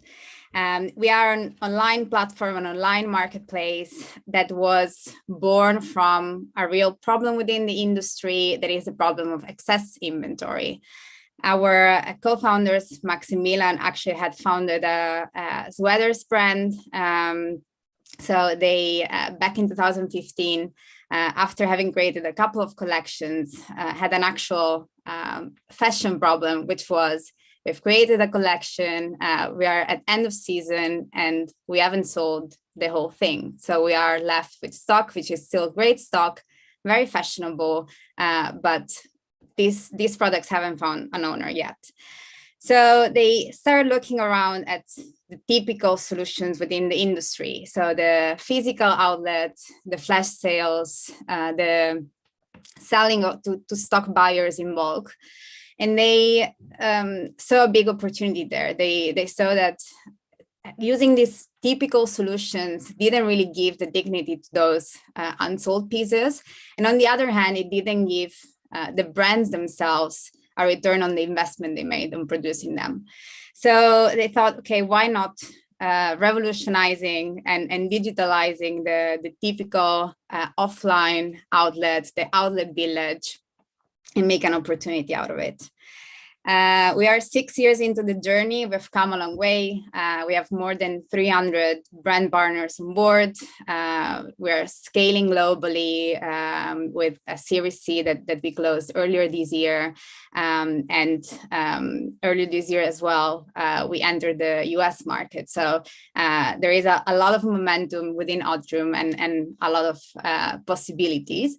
But zooming in on how we do it. So as you saw from the video, we have a very strong and clear purpose, which is all clothing should be worn. And that's a bit a revolution within the fashion industry. The fashion industry is used to trends. It's used to having collections that are really trendy right now and then go out of fashion.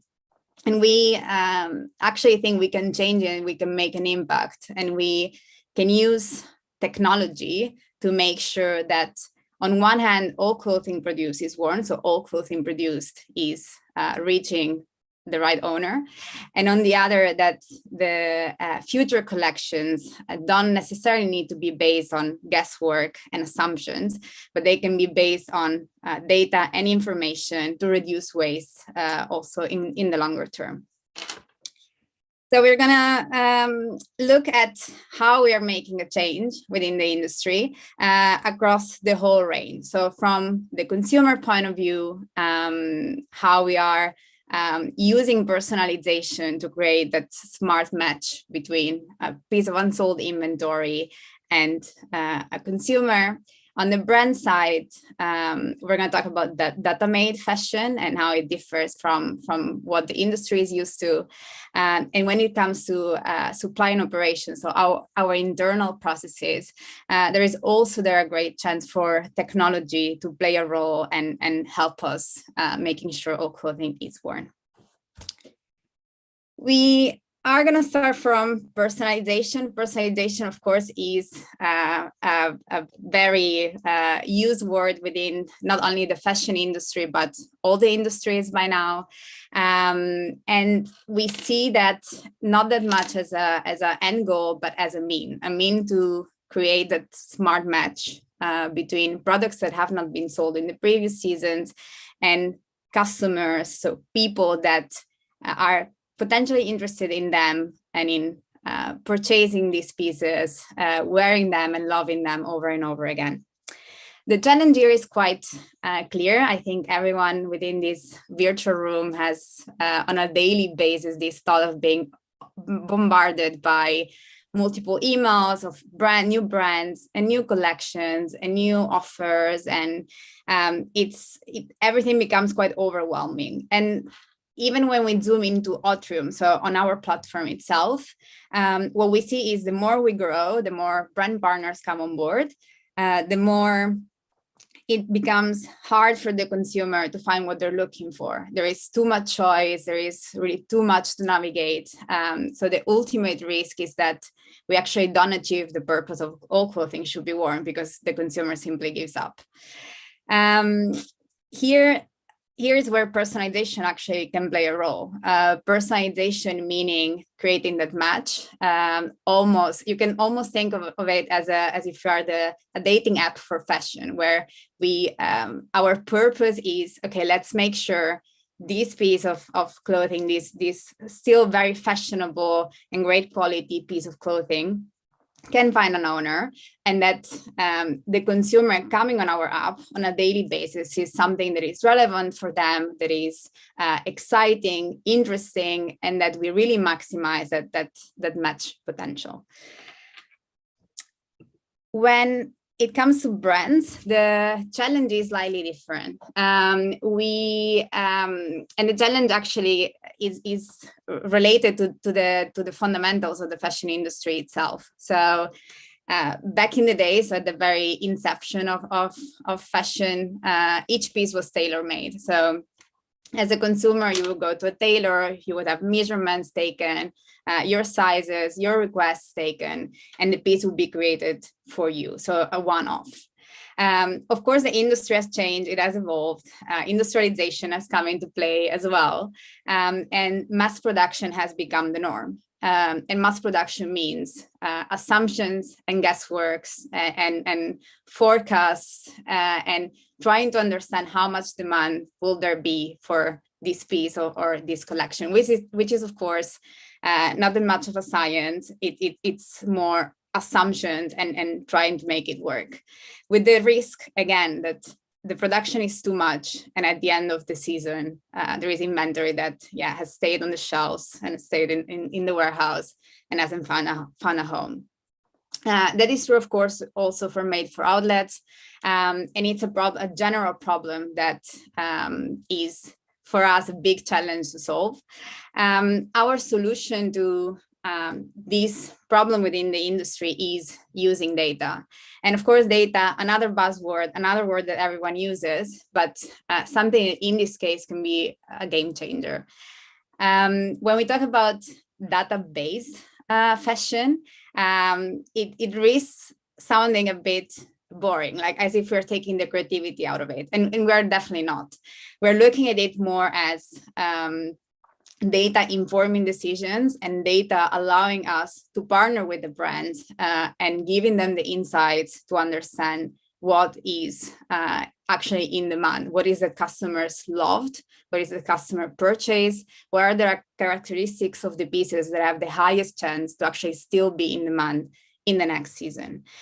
So we're not talking about mass production anymore. We're not talking about fast fashion. We're talking about bringing back into the collection, into the production, the pieces that customers have loved and will love again.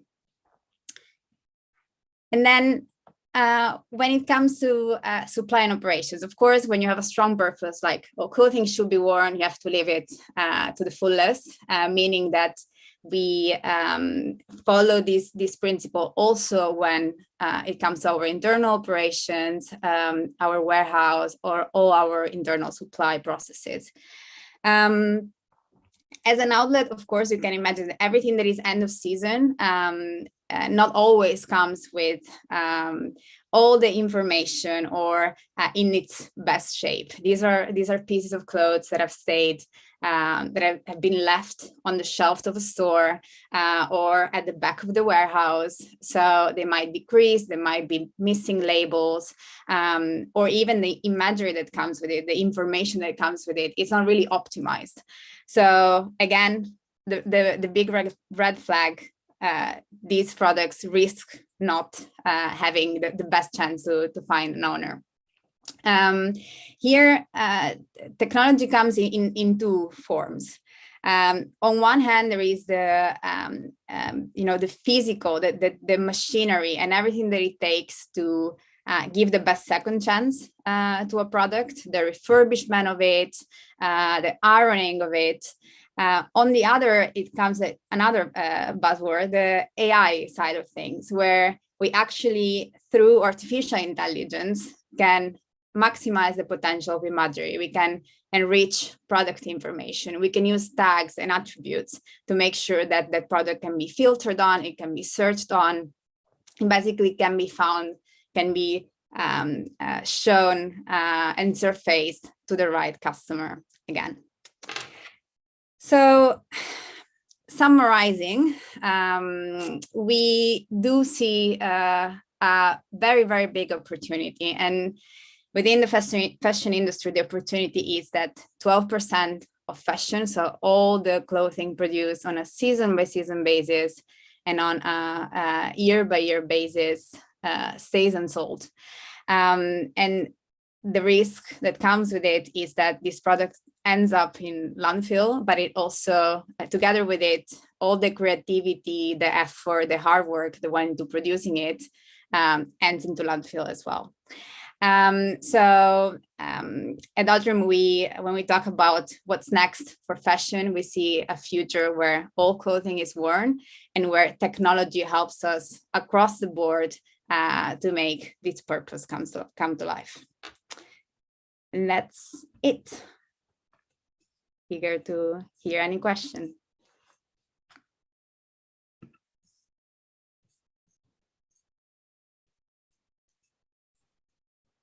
Okay, Chiara, can you hear me? Yes. Great, wonderful chat. Super excited to talk to you about this. So my first question for you is, I think consumers, as you know, are kind of creatures of habit, right? So how do you, as Otrium, or how do brands really help change behavior? Like when it comes down to, knowing about some of the things that are going on with the ills of the fashion industry and the impact it's having on the climate, for instance, how do you actually help to kind of like through data even, or through marketing potentially, like get people to Otrium to kind of start to realize there's other options out there and kind of make a change at their point of purchase?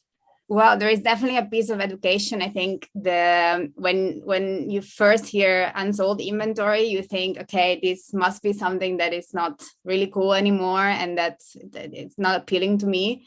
You would be amazed, and I think that's what I see on a daily basis on Oddroom. It's the amount of products that are like of great quality, that are still like great pieces, but also that can allow you to express your individuality, right? Like there is a lot, of course, fashion is about trend and it's about being in sync with the season, but we see more and more, especially when it comes to like the newest generations, that people just want to express themselves.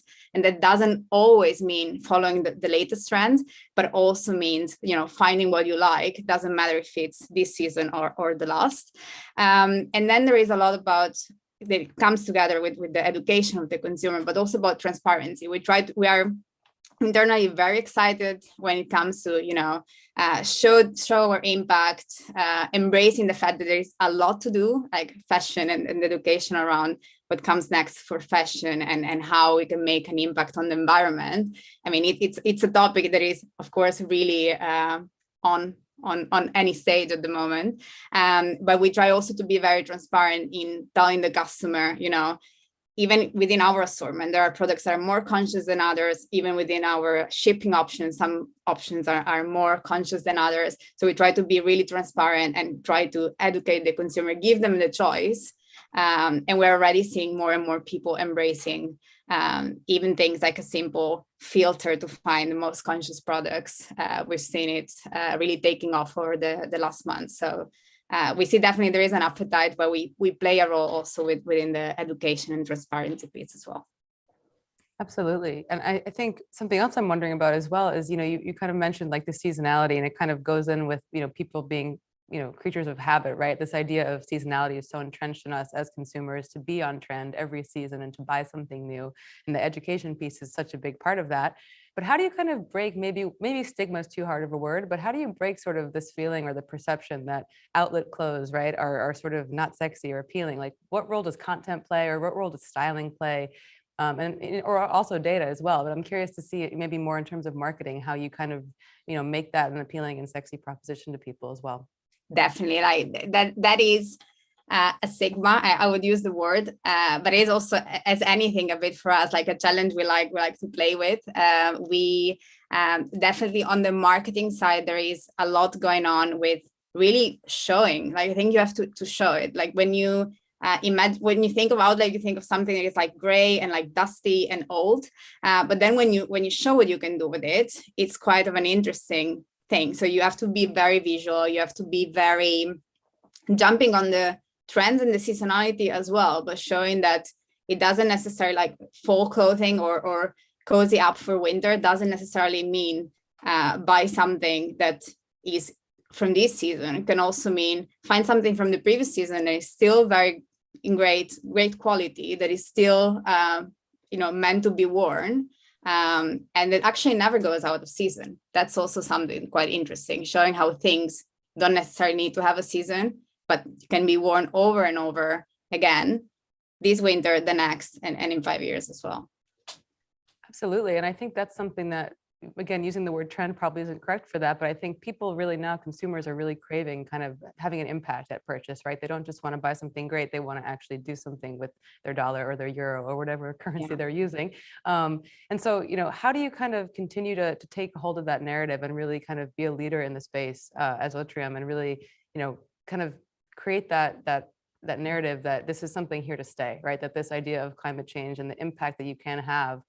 Really, the question is, how do you really empower people to feel like they're part of a movement? Well, this is quite interesting because, of course, you're asking about the consumer, but we are doing it also with the brand. So we try to do it across the whole board. What we come across with is we want to be a partner to the brands to make a change, and this allows the brands to stay with us and the consumers to be attracted in the first place. But what we also see, because we of course get a lot of customer feedback and we have a lot of like users that are really crazy about Otrium, and what we see is that they the narrative about all clothing should be worn, and the story of Outram itself comes across quite clearly. And once people are on board, if maybe at the beginning they come on board because it's great discounts and it's still great pieces, and with more than 300 designers now, it becomes really appealing.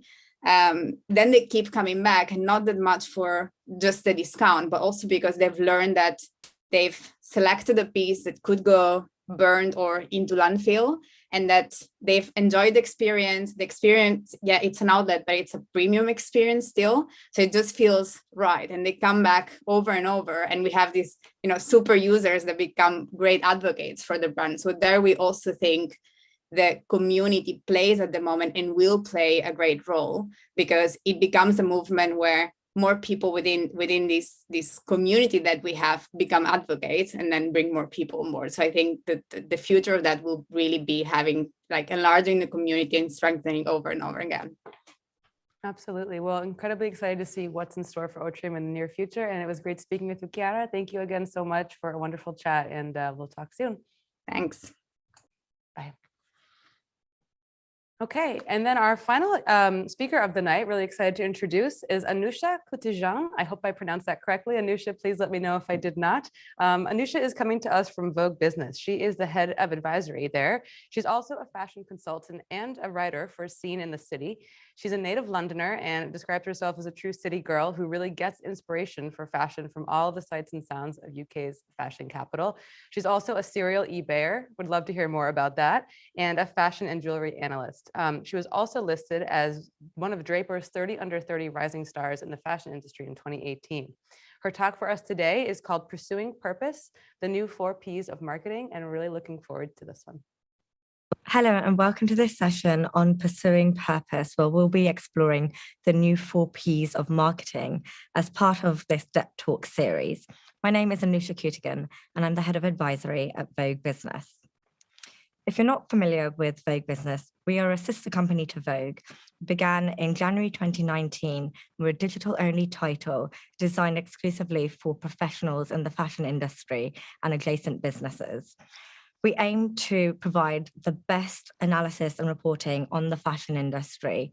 And we do this through our own proprietary research and by our series of experts around the world. So we have a really robust way of exploring the industry. In today's session, I'd really love to look at how the 4 Ps of marketing have been evolving. And this is information that we have picked up through our editorial explorations, as well as research on the advisory team. Everyone is familiar with the traditional 4P structure: product, price, place, promotion. But as we move into an era of more awareness, some might say a more woke era, I prefer a more compassionate era, we actually see more emotional values of purpose, pride, partnerships, and positioning taking more priority in the way that brands communicate. Content-attainment, i.e. the way that brands communicate with consumers, is becoming much more important to brand storytelling. And this is all about the demand for luxury brands to educate and entertain consumers, as well as talk about their brands. And we see this playing out in a number of different ways.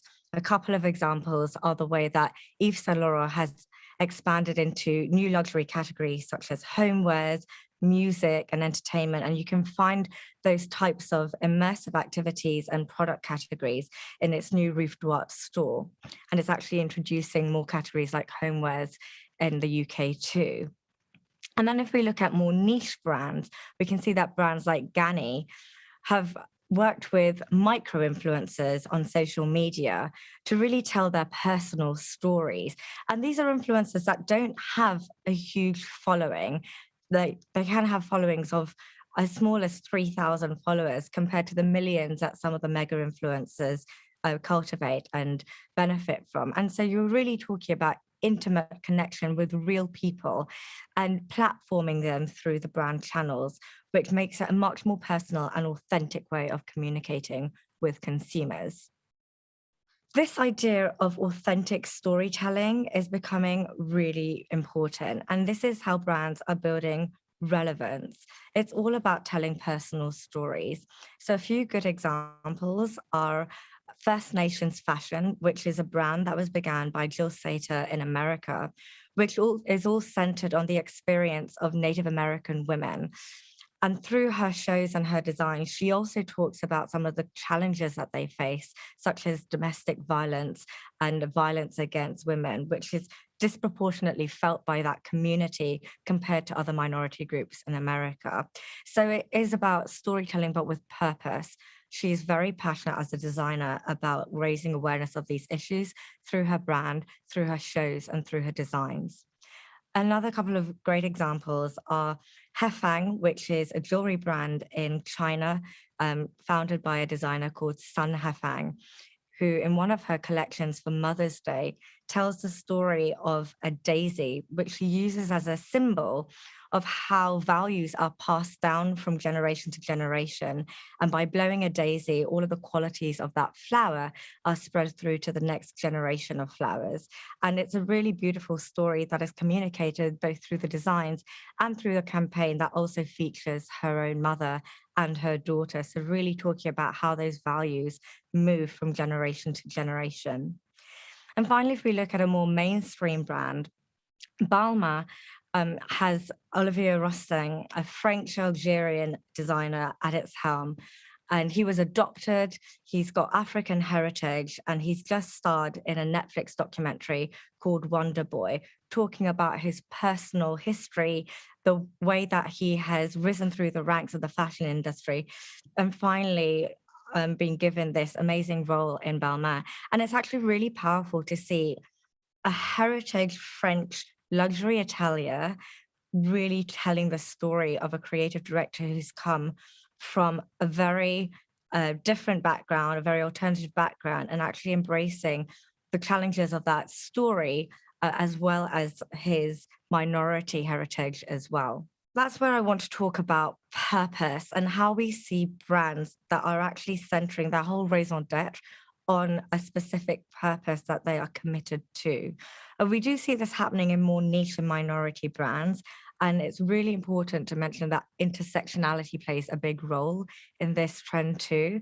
So one example is Faduma's Fellowship, which is a collective that was brought to the market by an organization called Oxford Fashion Studio, which worked with Faduma's Fellowship to seek out a British designer to create a collection of adaptable clothing for wheelchair users. The fellowship was started by a woman called Faduma, who was paralyzed by meningitis 10 years ago. And as a Muslim woman of Somalian heritage, she found it really difficult to find adaptive clothing that also was suitable for her heritage and for her religion. And so this collection sought to be a really high quality collection, highly fashionable, adaptable, relevant to her cultural needs, and also sustainable. And so we see all of these values being pulled together in one cohesive collection and one cohesive brand. And that was launched to the market during London Fashion Week in September this year. But we also see more mainstream brands developing new innovations that can enable more inclusivity in the industry. One example is ASOS, which has taken up its position not just as a fashion brand, but also as a technology innovator. And in that way, it has introduced visual search functions, which therefore enable neurodiverse consumers to access fashion much more easily, overcoming the barriers that you might face if you are seeking out products using text-based search. And that makes it much more accessible to consumers who might be suffering from dyslexia or dyspraxia. And by proxy, these shiny innovations, these shiny developments from a tech perspective, make the brand and the platform that ASOS provides more accessible to a wider range of consumers too. And this is something that is not just a Western ideal, but something that we are seeing in emerging markets too. So in Sao Paulo, when Fashion Week was taking place, the organizers identified the lack of diversity and representation on the catwalk. Sao Paulo is an incredibly diverse region. Brazil is an incredibly diverse market. but that diversity has not been translating well to the front pages of fashion and to the stage. And so they actually put quotas in place to ensure that there was full diversity and representation on the catwalk in the latest showcasing in Sao Paulo. So we actually see that value of diversity and representation transcending Western markets, where it's become a mainstream topic, and moving into emerging markets too. Next, I want to talk about pride and how it's being celebrated, how heritage is being celebrated, and also how that's translating into the way that minorities are represented in the fashion industry too. Many of you will already be familiar with Diet Prada, which is an Instagram platform that exposes brands that might be mistreating workers or copying designs and really the vices of the industry.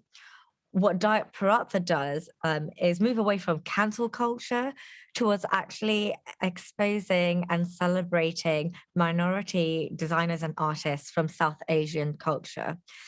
This is a platform that was started only about a year and a half ago by Anita Kleber, who is from New Zealand. And while it began as a platform to celebrate nostalgia and talk about things that had happened in the past in the creative history of South Asia, it's moved and evolved to a platform that really celebrates South Asian high-end fashion designers and creatives. And the reason that's important is because in a lot of South Asian cultures, there is a lot of shame. People who've migrated to the Western market have suffered from racism and discrimination. And it's so refreshing to see a platform that's really dedicated to that community and celebrating their heritage and the creative output of that community. So many fashion brands rely on South Asia as a manufacturing market. Textiles, embroidery, and a lot of artisanal crafts come out of that community, come out of that market, but are rarely celebrated in the West. And so it's really important that we see these platforms marketing the success of these brands and these artisanal designers too. Pride isn't just about celebrating diversity, heritage, and sexuality. It's also about celebrating flaws. So Dove is a really good example of a brand that is celebrating flaws, scars, blemishes, and putting them front and center of the stories of people who feature in its campaigns. And it's been doing that with its Visible Scar campaign as part of its Dove skincare marketing.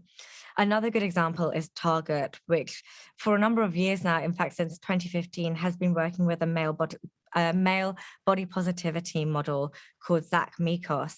And he is a plus size model. He has been working with a number of brands, and Target was one of the first campaigns. And it's still quite rare to see body positivity, including the male voice. And Target has been working with Zach Mikos and a number of other male ambassadors to raise awareness about the challenges that men face in this industry too.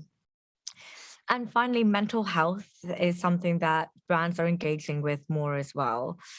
Recently, there was a campaign that was run in collaboration between Maybelline and Urban Sophistication to talk about how social media doesn't define beauty standards, and actually putting a very powerful statement out there in social media by creating phone cases and a social media campaign to debunk the beauty stereotypes and the beauty expectations that have become so normalized through social media. Next, we come to partnerships. And this is really important because I'd love to talk about how brands are using partnerships to cultivate relevance in new markets. It's so important if you're going into a new market to make sure you actually understand the culture of the consumers there before you try and activate those consumers. And this is something that we've seen a number of luxury brands do quite successfully, particularly in South Korea. And I just wanted to talk about a couple of examples from Louis Vuitton and Dior, because they've been working with ambassadors in South Korea in a really authentic way, but they were among the first adopters to do that. The reason why I think this is really important is because South Korean culture is no longer just for South Korea. it's had such a huge impact globally with the rise of K-pop and even South Korean cinema. So Louis Vuitton, for example, was one of the first luxury brands to latch onto the success of Squid Game, which is Netflix's most successful show to date, and work with one of the stars of the show, Jung Ho-young, as its ambassador, not just in South Korea, but in global campaigns as well. Similarly, Dior has been working with Blackpink's Jisoo, and that is a partnership and collaboration that represents quite a sizable portion of its marketing budget, but has really helped to cultivate relevance, again, in the South Korean market and around the world for people who follow K-pop culture. And so it's been a really successful way of accessing that culture and cultivating relevance. And I mentioned right at the beginning that luxury brands are expected to engage with content and entertainment, and actually luxury is culture now, and that's something that we have been talking about quite a lot at Vogue Business. And so it's so important to recognize that if you want to access a new community, a new market, then really getting the cultural attributes of your campaigns right is essential. But those partnerships aren't just about marketing high-end fashion in new markets. It's also about how we bring new designers and new creatives to market, and the responsibility that luxury brands are taking to drive that diversity and to platform new and emerging talent. Gucci has a new program called Gucci Vault, which actually platforms new designers through its own channels and collaborates with them on a number of different collections, but most importantly, through its marketing, is actually giving those designers a voice. And then we can also see that partnerships have a really important role to play in sustainability, which nobody would be surprised to hear is one of the biggest talking points in the industry, and something that we see consumers demanding from brands again and again in the research that we conduct at Vogue Business too. And I'd love to highlight just one example of how this sort of perfect ecosystem actually has a role to play in the manufacturing side and collections too, with some quite unlikely partners. So Dell actually worked with an influencer and an actress called Nikki Reed, who has a jewelry brand called Bayou with Love, to develop a jewelry collection made from gold recycled from old Dell motherboards, and creating this closed loop collection that repurposes technology waste for a collection that is now marketed and created by a celebrity artist and designer. So this sort of perfect storm of creating a collection that is sustainable, that brings together technology and fashion and influencer marketing. And then I just want to talk a little bit about positioning. And I want to take a little bit of a different approach to how we talk about positioning, because normally when we talk about positioning, we think about it in terms of the price point that you put your brand at, or the quality of the brand and the perception of that. And actually, when we look at some of the most exciting developments in the fashion industry, it's also about the new spaces that you can occupy as a fashion brand, particularly when it comes to the metaverse. And the metaverse is one of those exciting, dynamic spaces that lots of brands are experimenting with, both huge brands like Balenciaga, which collaborated with Fortnite on a digital virtual collection, but also niche brands that are really experimenting with this space. So Artifact is an exclusively digital designer. It creates products that exist exclusively in the metaverse. These are fashion products that you primarily get in the virtual world. And now it started collaborating with the physical space as well. So products that started in the digital world and are now taking on a physical manifestation too. And it's getting huge commercial success from these collaborations, and also working in the NFT space, so non-fungible tokens, to develop exclusivity in this space. And finally, I'd love to talk a little bit about the gaming opportunity there. I mean, we saw Balenciaga's collaboration with Fortnite, but it's not just something that's being done by huge brands. Independent ateliers are also innovating in this space too. Joshua Kane, a British atelier that has just one store in London, is developing his own video game inspired by a story of the Three Tailors, which is a brand story that runs throughout a number of Joshua Kane collections, and is a motif that you actually find in a number of his products. And so the characters in this video game that he is developing are all inspired by these three tailors of the Victorian era. And we need to be mindful of the fact that smaller brands do not have the same resources of larger brands and businesses. And so this is a slow process for Joshua Kane. But what it does mean is that he has been able to involve his audiences and his followers in every slow step of progress in the development of this video game. And therefore, he brings his audiences, he brings his followers into that process. And it's not just one flash in the pan, high profile exhibition. It's actually a story in and of itself alongside his regular collections. And then I think it would be important to talk about the impact of this age of awareness and how brands can cultivate emotional positioning as well. Beauty and skincare brands, particularly independent beauty and skincare brands, are doing this really well. So Ava Estelle is a Black-owned skincare brand that was, in its own words, developed with melanin in mind. And this is a brand that aims to correct and help with blemishes, scarring, and problems like hyperpigmentation that are specific to darker skin consumers. And the story is a very personal story for the founder and his wife. She herself had problems with blemishes and hyperpigmentation, and they sought to find a solution and then develop that for other people with darker skin who face these problems. And it's a very emotional story. These are problems that are associated with a lot of shame that people try to hide. And actually, it's created a whole community around the brand, sharing advice, sharing experiences, and also sharing stories of success about how people have moved from a position of being ashamed about their skin to one where they can wear their skin with confidence. And another brand that really focuses on that emotion and familial values is By Far, which is a luxury Bulgarian accessories brand that was founded by three sisters from Bulgaria. And Far is actually an anagram of the initials of their sons. And so it's got this storytelling of family running through the brands, and they aim for every product to evoke a strong sense of emotion.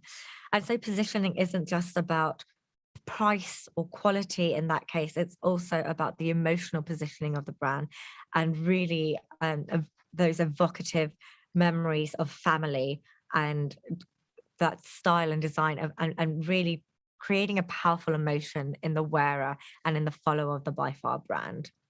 So to wrap up, there are a few key takeaways I'd love to leave with you. One is to take risks. They do pay off. A lot of these new values in the new 4 Ps of marketing are new territory. They're not well defined like the original 4 Ps are. They're not as structured. They are emotional subjects in many cases. And sometimes it can be risky to engage with them. And really the key piece of advice is to do that authentically by tapping into values that are important to you as a brand, to you as a team. Think about the stories that are relevant to your brand and your team. And, you know, sometimes you're going to make mistakes. This is new territory. They are evolving stories, that are evolving topics. When I think of things like sustainability and how much brands want to get this right and sometimes don't, I think it's important for brands to own those mistakes. And it's actually can be very powerful to own up to mistakes and make that a part of the way that you communicate with consumers transparently, like Ace and Tate, which fully admits where it's made mistakes in its sustainability journey and is transparent in the way that it's going to correct those processes and policies too. It's all about telling stories, not about brands, but about people. fashion is an emotional industry, and there are amazingly talented people who drive the creativity of the industry, who drive the innovation of the industry. It's not just about telling the heritage of a brand, but it's really about telling the stories of the people behind brands, and also people who wear brands as well, like Gani does, working with people who don't even have huge audiences, but actually telling their personal stories too. And then finally, it's really about using partnerships to bolster your purpose. When it comes to activating against these new ideas, these values that are really engaging consumers more successfully in many cases than products and design are, it's often the case that brands can't do that by themselves. It's certainly the case for smaller brands and businesses. They need the support of bigger brands and businesses with the infrastructure and the platforms to showcase them and celebrate them. But actually, those incumbent brands need those niche, independent and emerging artists too.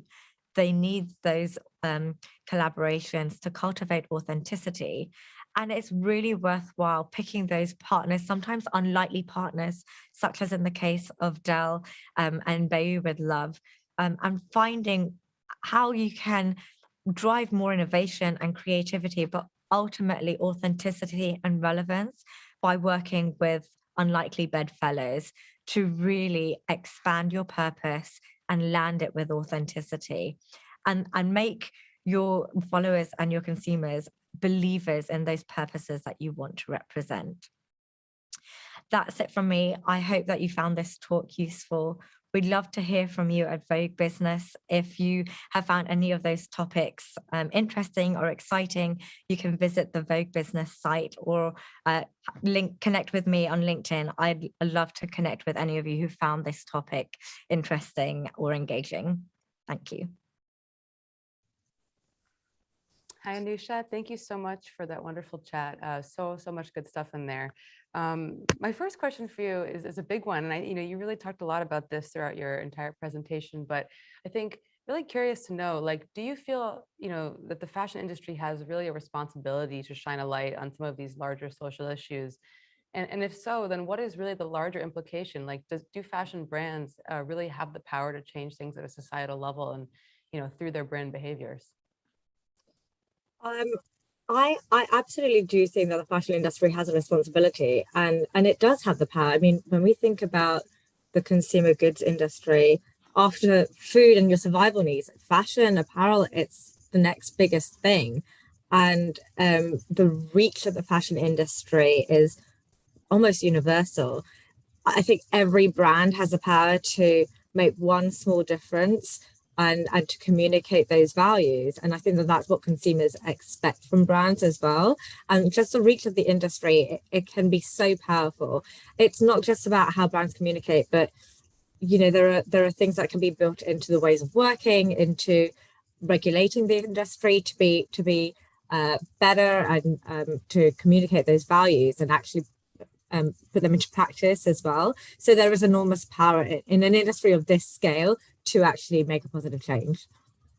Absolutely. And I think, the vast majority of the examples that you shared really weren't talking about marketing. They were talking about brand behaviors. And so I think that, like, as you said, is really key. And so in that sense, like, how are brands evolving, almost at a psychological level beyond sort of in the fashion space, specifically beyond just making products and creating clothing to wear, as you said, which is an essential need, but are they more like societal entities or more like humans now, in the way that they are making this positive, social impact? Yeah, I mean, I spoke a little bit about this idea that luxury is culture now. It's something that we've written about quite a bit at Vogue Business. And that's really about the participation of fashion and luxury brands in all of those other conversations. It's not just a commodity. It is something that is so fundamental to the way that people represent themselves, but also the fashion industry influences so many different areas and participates in lots of different areas. Film is a really good example. So what you see on screen has so many elements of fashion involved in it. And I think that it has real power to participate in those other conversations and also just be a part of the things that matter. I think two of the key differences that I see in the way that the industry is changing is that brands that are newcomers to the commercial world often start with a value at the heart of them. So their business model is centered on the purpose that the creators of that brand have identified. You could argue that incumbent and more established brands are having to do that retrospectively. So they started with a design idea, or they started with a product, or maybe the personality of the founder. And then those values and those cultural aspects are having to be built into the business model. And so that can take a little bit longer.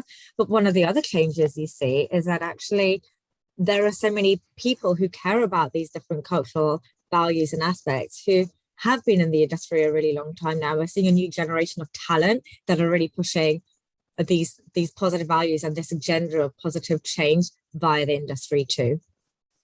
Absolutely. And I think you mentioned towards the end of your talk, recommending people to take a risk, and brands to take a risk and sometimes embracing some of these causes and things. But, at what point, to your point just now, some people have been fighting the fight for inclusivity, diversity, body positivity, to name a few, for centuries and decades. So at what point, or how close are we where it's not even an idea of a risk anymore, but just something that's really sort of a fluent part of, a brand and business, as you said, whether it's from its, nascent stages as a newcomer to an industry, or someone that's a stalwart that really wants to, continue to have a hold in the industry? Honestly, I think we've probably already arrived at that point. I mean, when I think about some of the research that we're doing at Vogue Business, to take sustainability as an example, we have something called the Vogue Business Index, where we've been tracking quite a number of different sustainability metrics.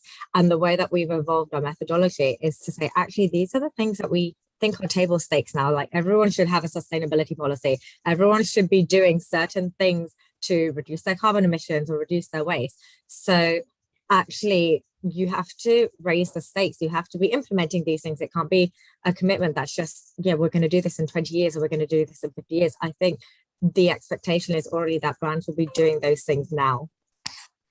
Absolutely. And I think, it's always a chicken and egg, right? As you know, but, are you finding that consumers are really purchasing based on purpose, right? Rather than just something looking good or seasonality, is it something that you're seeing also reflected in consumer behavior itself?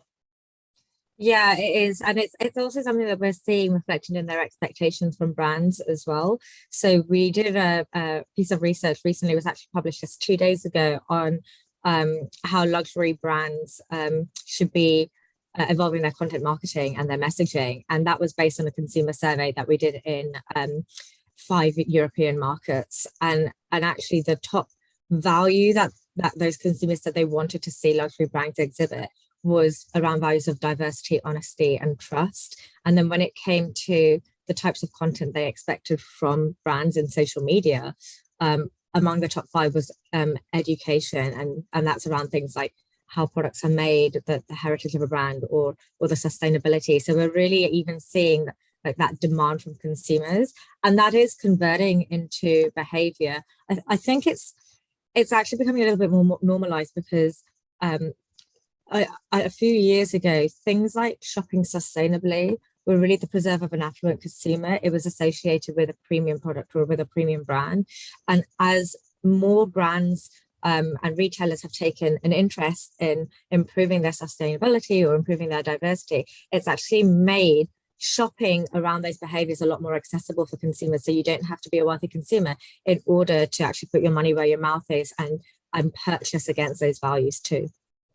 Absolutely. The accessibility to that sense of luxury and sort of the new meaning of that word itself, I think, is really where we're heading. And it's exciting to hear that perspective from you and from Vogue. So I think that's all the time we have for today, Anusha, but thank you so much for this chat. Really excited to see what other thought pieces you put out, and good luck with your future eBay purchases as well. Thank you. Thank you again for your time today. Really, really great chat. Thanks so much. Such a pleasure. And it's been a really great program of talks today as well. So thank you. Thank you so much for being a part of it. All right, guys. Well, thank you so much for sticking around to the end. I hope you had a wonderful time today. We had some amazing chats from some really inspirational people across the board in industry and fashion and tech and whatnot. Thank you guys again. We will be sending out this video recording to those of you who did sign up for this later next week. So look out for that in your email. And until next time, you guys, be well. Thank you so much. Good night. You hit me with a call to your place. Ain't been out in a while anyway. Was hoping I could catch you throwing smiles in my face. Romantic talking, you don't even have to try. You're cute enough to fuck with me tonight. Looking at the table, all I see is bleeding white. Baby, you living the life, but nigga, you ain't living right. Cocaine and drinking with your friends. You live in the dark, boy, I cannot pretend. I'm not faced, only here to sin. If you've been in your garden, you know that you can. Call me when you want, call me when you need. Call me in the morning, I'll be on the way. Call me when you want, call me when you need. Call me out by your name, I'll be on the way. Like,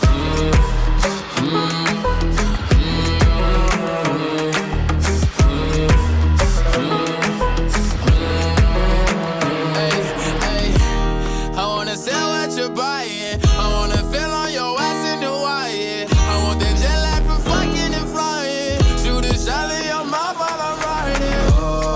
Oh, I mean, a sign of the times every time that I speak. A dime and a nine, it was mine every week. What a time and a climb, God was shining on me. Now I can't leave. And now I'm making hella Italy. Never want the niggas that's in my league. I wanna fuck the ones I envy. I envy. Cocaine and drinking with your friends. You live in the dark, boy, I cannot pretend. I'm not faced, only here to sin. If you've been in your garden, you know that you can. Call me when you want, call me when you need. Call me in the morning, I'll be on the way. Call me when you want, call me when you need. Call me out by your name, I'll be on the way. Like, call me